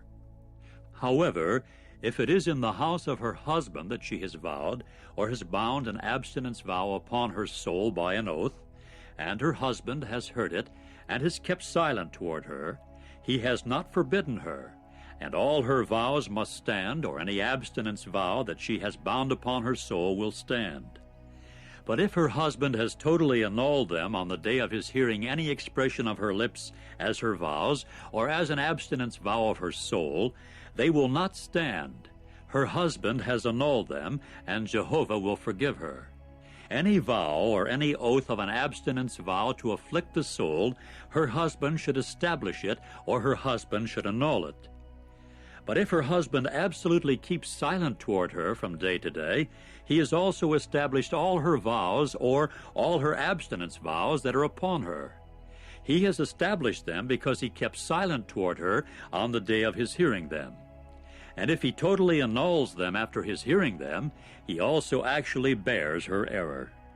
These are the regulations that Jehovah commanded Moses as between a husband and his wife, as between a father and his daughter in her youth in the house of her father. Chapter 31. Jehovah then spoke to Moses, saying, Take vengeance for the sons of Israel upon the Midianites. Afterward you will be gathered to your people. So Moses spoke to the people, saying, Equip men from among you for the army, that they may serve against Midian, to execute Jehovah's vengeance upon Midian. 1,000 of each tribe of all the tribes of Israel you will send into the army. Accordingly, from the thousands of Israel, 1,000 were assigned of a tribe, 12,000 equipped for the army. Then Moses sent them out, 1,000 of each tribe, to the army, them and Phinehas the son of Eleazar the priest to the army, and the holy utensils and the trumpets for blowing calls were in his hand. And they went waging war against Midian, just as Jehovah had commanded Moses, and they proceeded to kill every male. And they killed the kings of Midian, along with the others slain, namely Evi, and Rechem, and Zur, and Hur, and Reba, the 5 kings of Midian. And they killed Balaam, the son of Beor, with the sword. But the sons of Israel carried off the women of Midian and their little ones captive, and all their domestic animals, and all their livestock, and all their means of maintenance they plundered. And all their cities in which they had settled, and all their walled camps they burned with fire. And they went taking all the spoil and all the booty in the way of humans and domestic animals.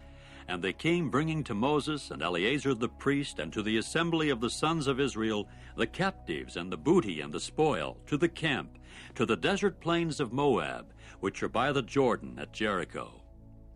Then Moses and Eleazar the priest and all the chieftains of the assembly went out to meet them outside the camp.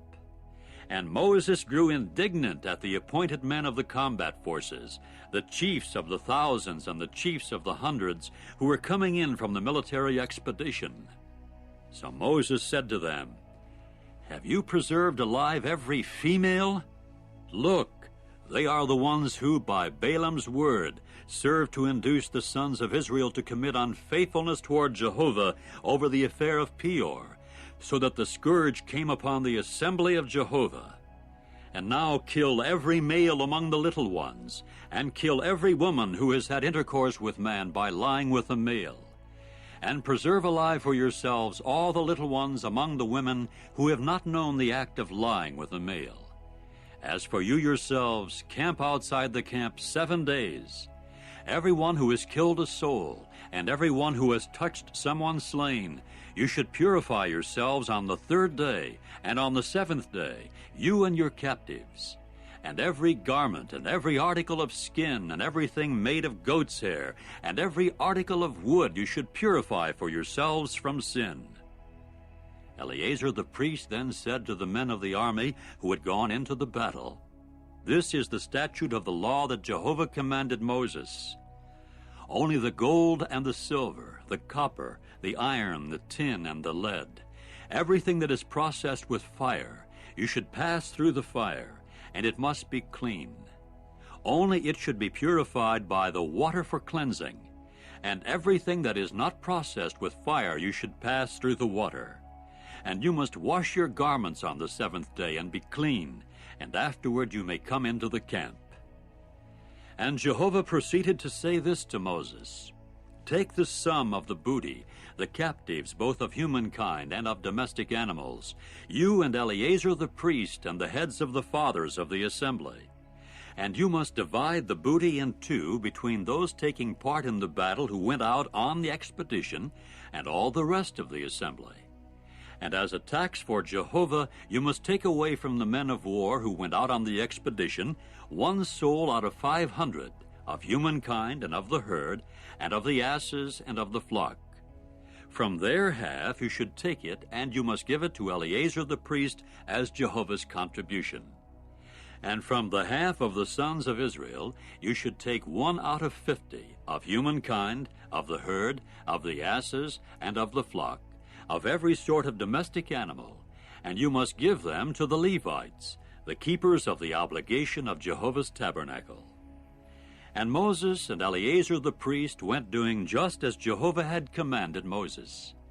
And the booty, The rest of the plunder that the people of the expedition had taken as plunder amounted to 675,000 of the flock, and 72,000 of the herd, and 61,000 asses. As for human souls from the women who had not known the act of lying with a male, all the souls were 32,000. And the half that was the share of those who went out on the expedition amounted in number to 337,500 of the flock.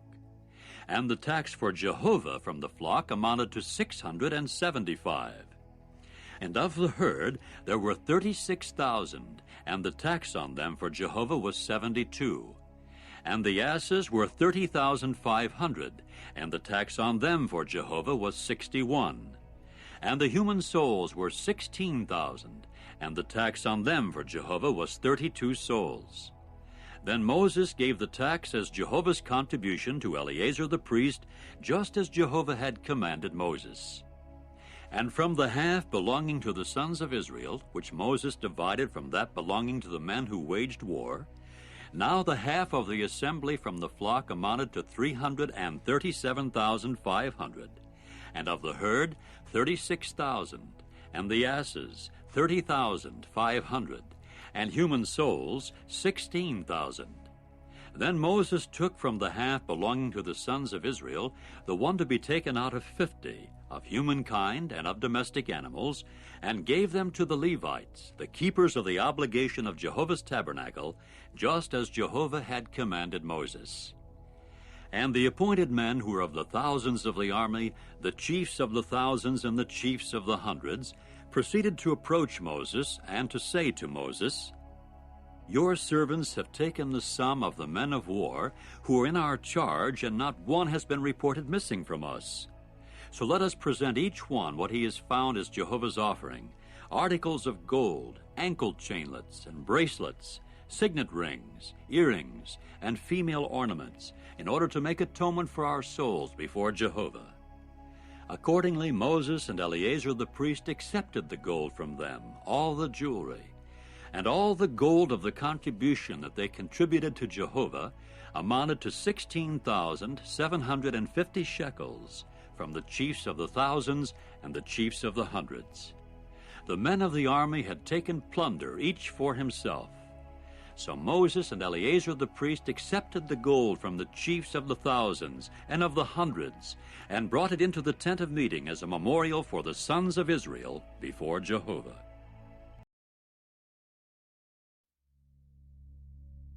Chapter 32.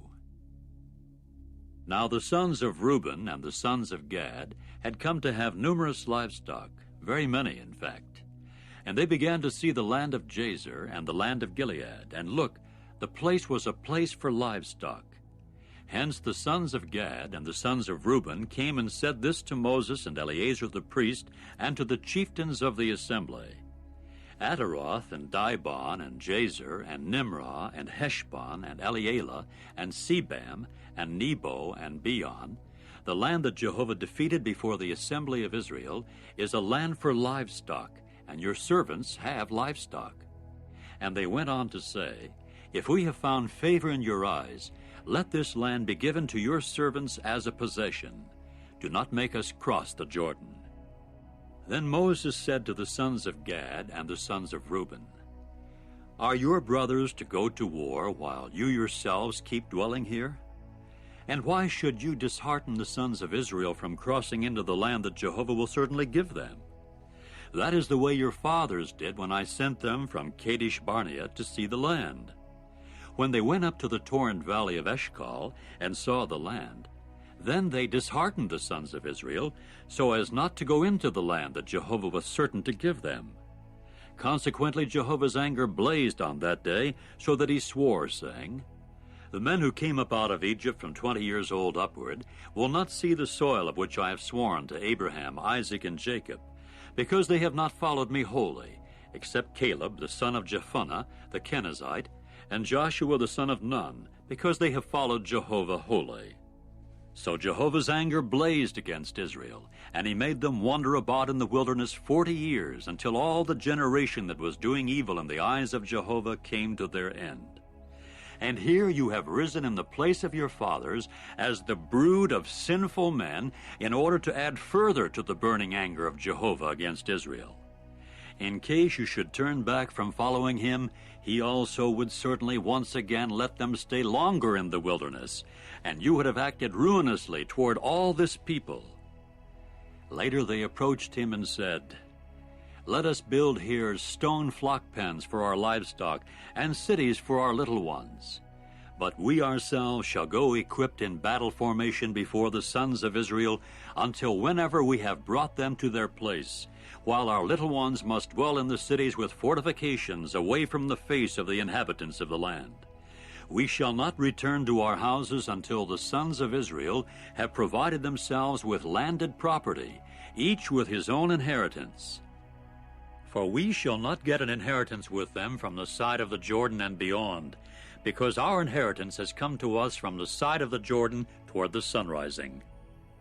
At this Moses said to them, "If you will do this thing, if you will equip yourselves before Jehovah for the war, and every equipped one of yours will actually pass over the Jordan before Jehovah until he drives away his enemies from before him, and the land is actually subdued before Jehovah, and afterward you return, you also will indeed prove yourselves free from guilt against Jehovah and against Israel, and this land must become yours as a possession before Jehovah. But if you will not do this way, you will also certainly sin against Jehovah. In that case, know that your sin will catch up with you. Build for yourselves cities for your little ones and stone pens for your flocks, and what has gone forth from your mouth you should do." Then the sons of Gad and the sons of Reuben said this to Moses, "Your servants will do just as my Lord is commanding. Our little ones, our wives, our livestock, and all our domestic animals will stay there in the cities of Gilead. But your servants will pass over, every one equipped for the army, before Jehovah for the war, just as my Lord is speaking." Accordingly Moses gave a command respecting them to Eleazar the priest, and to Joshua the son of Nun, and to the heads of the fathers of the tribes of the sons of Israel. So Moses said to them, "If the sons of Gad and the sons of Reuben pass with you over the Jordan, every one equipped for the war, before Jehovah, and the land is actually subdued before you, you must then give them the land of Gilead as a possession. But if they do not pass over equipped with you, they must then be settled in your midst in the land of Canaan." To this the sons of Gad and the sons of Reuben answered, saying, "What Jehovah has spoken to your servants is the way we shall do. We ourselves will pass over equipped before Jehovah to the land of Canaan, and the possession of our inheritance will be with us on this side of the Jordan." At this Moses gave to them, that is, to the sons of Gad and to the sons of Reuben, and to half the tribe of Manasseh the son of Joseph, the kingdom of Sihon the king of the Amorites, and the kingdom of Og the king of Bashan, the land belonging to its cities in the territories, and the cities of the land round about. And the sons of Gad proceeded to build Dibon, and Ataroth, and Aroer, and Atroth-Shophan, and Jazer, and Jogbehah, and Beth-Nimrah, and Beth-Haran, cities with fortifications and stone flock pens. And the sons of Reuben built Heshbon, and Elealeh, and Kiriathaim, and Nebo, and Baal-Meon, their names being changed, and Sibmah, and they began to call by their own names the names of the cities that they built. And the sons of Machir, the son of Manasseh, proceeded to march to Gilead, and to capture it, and to drive away the Amorites who were in it. So Moses gave Gilead to Machir, the son of Manasseh, and he took up dwelling in it. And Jair, the son of Manasseh, marched and went capturing their 10 villages, and he began to call them Havoth-Jair. And Nobah marched and went capturing Kenath and its dependent towns, and he began to call it Nobah by his own name. Chapter 33. These were the stages of the sons of Israel who went out of the land of Egypt in their armies by the hand of Moses and Aaron. And Moses kept recording the departure places by their stages at the order of Jehovah. And these were their stages from one departure place to another. And they proceeded to pull away from Ramesses in the first month, on the 15th day of the first month. Directly the day after the Passover, the sons of Israel went out with uplifted hand before the eyes of all the Egyptians. All the while the Egyptians were burying those whom Jehovah had struck among them, that is, all the firstborn, and upon their gods Jehovah had executed judgments. So the sons of Israel pulled away from Ramesses and went camping in Succoth. Then they pulled away from Succoth and went camping in Etham, which is on the edge of the wilderness. Next they pulled away from Etham and turned back toward Pi-hahiroth, which is in view of Baal-zephon, and they went camping before Migdol. After that they pulled away from Pi-hahiroth and went passing through the midst of the sea to the wilderness, and kept marching a 3-day journey in the wilderness of Etham, and took up camping at Marah. Then they pulled away from Marah and came to Elam. Now in Elam there were 12 springs of water and 70 palm trees. So they camped there. Next they pulled away from Elam and went camping by the Red Sea. After that they pulled away from the Red Sea and took up camping in the wilderness of Sin. Then they pulled away from the wilderness of Sin and went camping at Dophkah. Later they pulled away from Dophkah and went camping at Alush. They next pulled away from Alush and went camping in Rephidim. And there proved to be no water there for the people to drink. After that they pulled away from Rephidim and went camping in the wilderness of Sinai. Subsequently they pulled away from the wilderness of Sinai and went camping at Kibroth-Hattaavah. Then they pulled away from Kibroth-Hattaavah and went camping in Hazereth. After that they pulled away from Hazereth and went camping in Rithmah. Next they pulled away from Rithmah and took up camping in Rimmon-Perez. Then they pulled away from Rimmon-Perez and went camping in Libnah. Later they pulled away from Libnah and went camping in Rizah. Next they pulled away from Rizah and went camping in Keelatha. Then they pulled away from Keelatha and went camping in Mount Shepher. After that they pulled away from Mount Shepher and went camping in Harada. Then they pulled away from Harada and went camping in Machelath. Next they pulled away from Machelath and went camping in Taath. After that they pulled away from Taath and went camping in Terah. Then they pulled away from Terah and went camping in Mithkah. Later they pulled away from Mithkah and went camping in Hashmonah. Next they pulled away from Hashmonah and went camping in Moserath. Then they pulled away from Moserath and went camping in Bene-Jaakan. After that they pulled away from Bene-Jaakan and went camping in Hor-Haggidgad. Next they pulled away from Hor-Haggidgad and went camping in Jotbathah. Later they pulled away from Jotbathah and went camping in Abronah. Then they pulled away from Abronah and went camping in Ezion-Geber. After that they pulled away from Ezion-Geber and went camping in the wilderness of Zin, that is to say, Kadesh. Later they pulled away from Kadesh and went camping in Mount Hor, on the frontier of the land of Edom. And Aaron the priest proceeded to go up into Mount Hor at the order of Jehovah, and to die there in the 40th year of the going out of the sons of Israel from the land of Egypt, in the 5th month, on the 1st of the month. And Aaron was 123 years old at his death on Mount Hor. Now the Canaanite, the king of Arad, as he was dwelling in the Negeb in the land of Canaan, got to hear about the coming of the sons of Israel. In time they pulled away from Mount Hor and went camping in Zalmonah. After that they pulled away from Zalmonah and went camping in Punon. Next they pulled away from Punon and went camping in Oboth. Then they pulled away from Oboth and went camping in Iye-Abarim on the border of Moab. Later they pulled away from Ayim and went camping in Dibon-Gad. After that they pulled away from Dibon-Gad and went camping in Almon-Diblathaim. Then they pulled away from Almon-Diblathaim and went camping in the mountains of Abarim before Nebo. Finally they pulled away from the mountains of Abarim and took up camping on the desert plains of Moab by the Jordan at Jericho. And they continued camping by the Jordan from Beth-Jeshemoth to Abel-Shittim on the desert plains of Moab.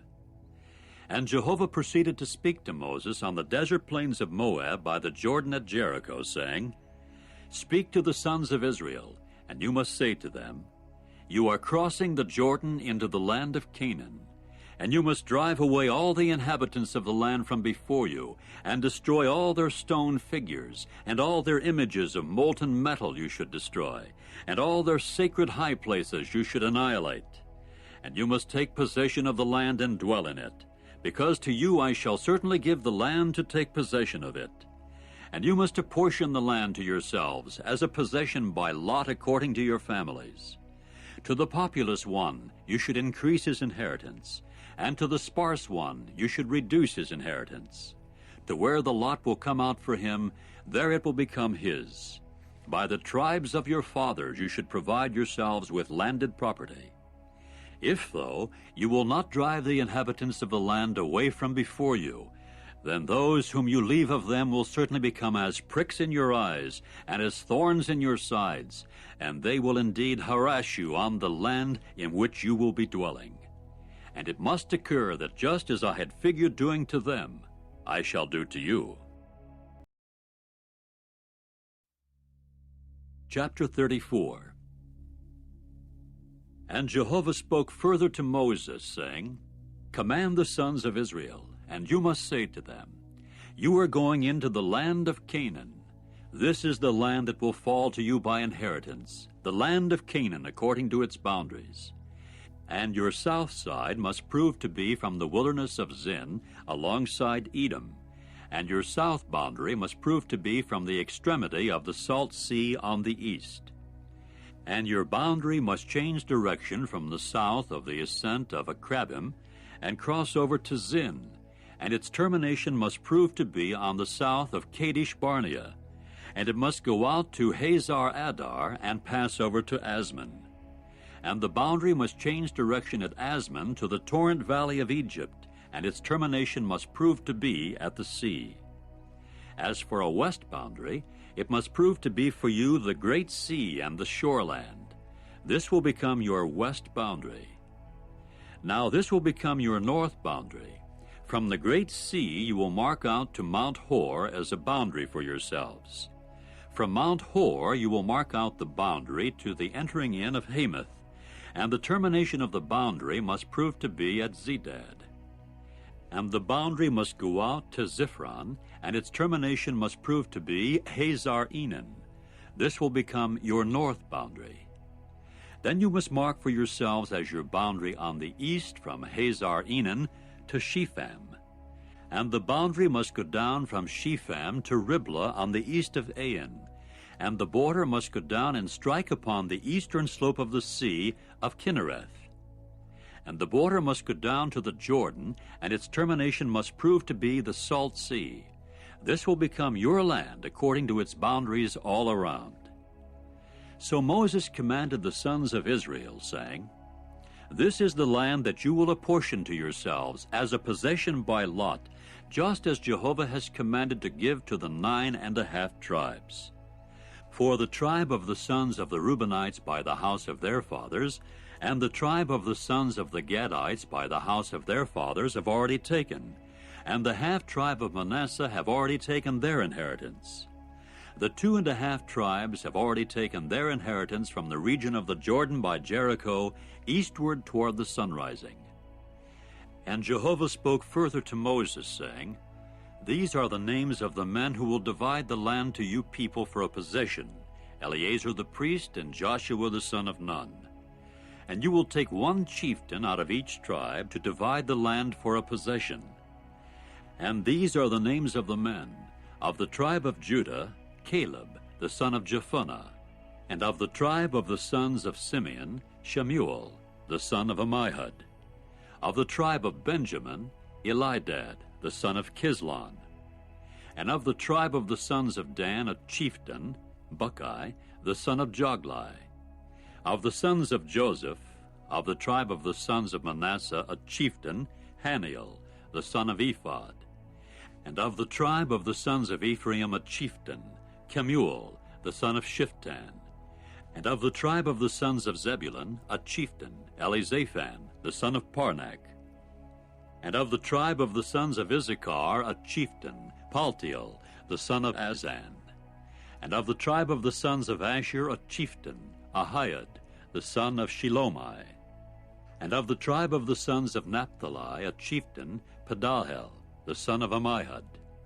These are the ones whom Jehovah commanded to make the sons of Israel landholders in the land of Canaan.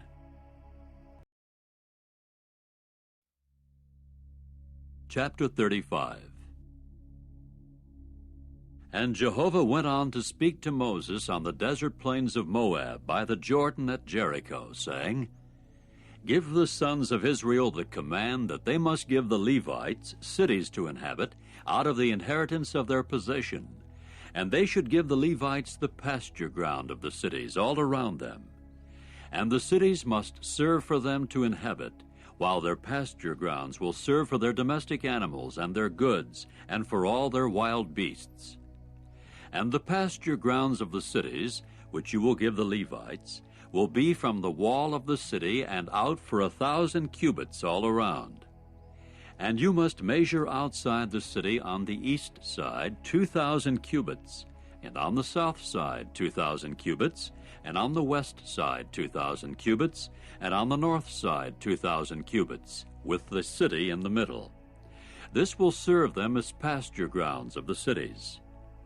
These are the cities that you will give to the Levites, 6 cities of refuge, which you will give for the manslayer to flee there, and besides them you will give 42 other cities. All the cities that you will give to the Levites will be 48 cities, they together with their pasture grounds. The cities that you will give will be from the possession of the sons of Israel. From the many you will take many, and from the few you will take few. Each one, in proportion to his inheritance that he will take as a possession, will give some of his cities to the Levites.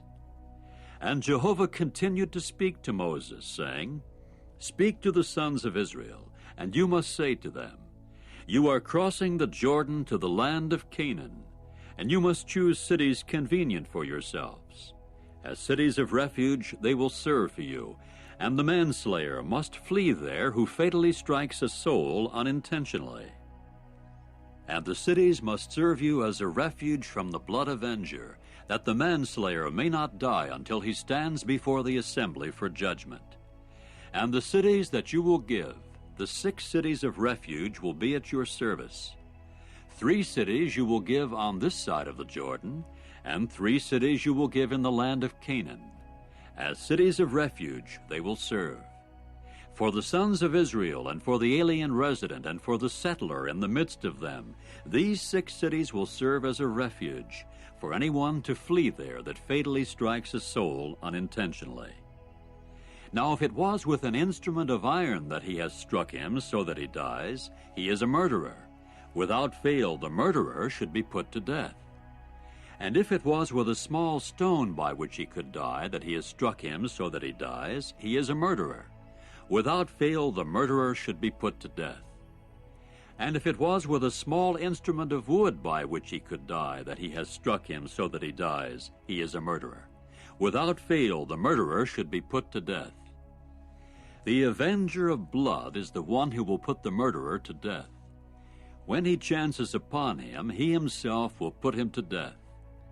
And if in hatred he was pushing him, or he has thrown at him while lying in wait that he might die, or in enmity he has struck him with his hand that he might die, without fail the striker should be put to death.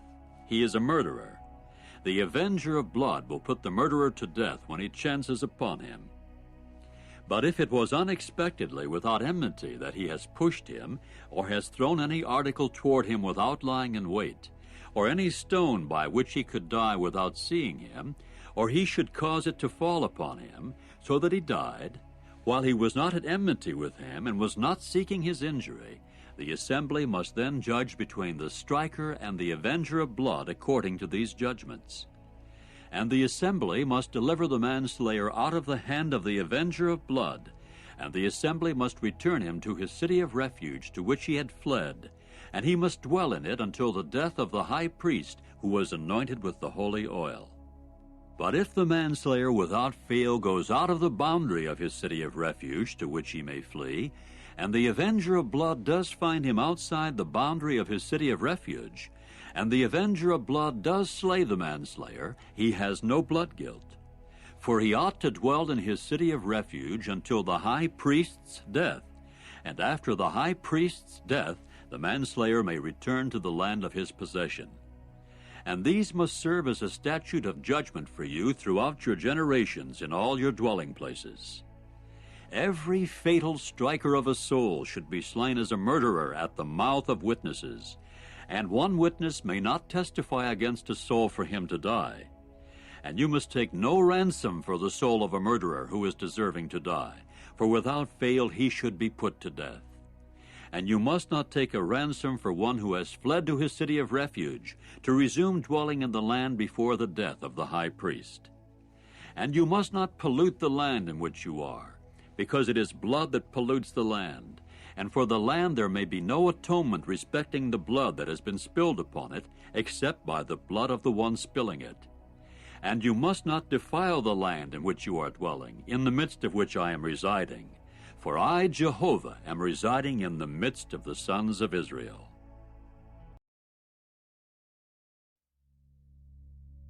Chapter 36.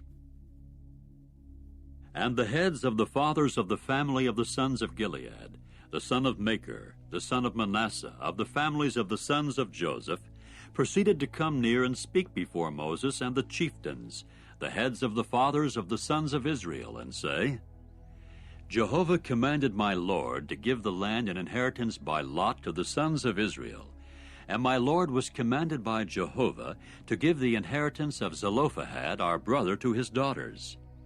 If any of the sons of the other tribes of the sons of Israel happen to get them as wives, the women's inheritance must also be withdrawn from the inheritance of our fathers, and must be added to the inheritance of the tribe to which they may come to belong, so that it would be withdrawn from the lot of our inheritance.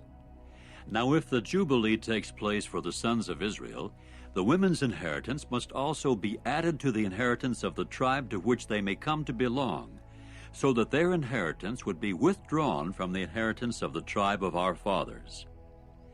Then Moses commanded the sons of Israel at the order of Jehovah, saying, The tribe of the sons of Joseph is speaking right. This is the word that Jehovah has commanded for the daughters of Zelophehad, saying, To whom it is good in their eyes, they may become wives. Only it is to the family of the tribe of their fathers that they should become wives. And no inheritance of the sons of Israel should circulate from tribe to tribe, because the sons of Israel should cleave each one to the inheritance of the tribe of his forefathers. And every daughter getting possession of an inheritance out of the tribes of the sons of Israel, to one of the family of the tribe of her father she should become a wife, in order that the sons of Israel may get possession each one of the inheritance of his forefathers. And no inheritance should circulate from one tribe to another tribe, because the tribes of the sons of Israel should cleave each to its own inheritance. Just as Jehovah had commanded Moses, that is the way the daughters of Zelophehad did. Accordingly, Mahlah, Tirzah, and Hoglah, and Milcah, and Noah, the daughters of Zelophehad, became the wives of the sons of their father's brothers. To some of the families of the sons of Manasseh, the son of Joseph, they became wives, that their inheritance might continue together with the tribe of the family of their father. These are the commandments and the judicial decisions that Jehovah commanded by means of Moses to the sons of Israel on the desert plains of Moab by the Jordan at Jericho.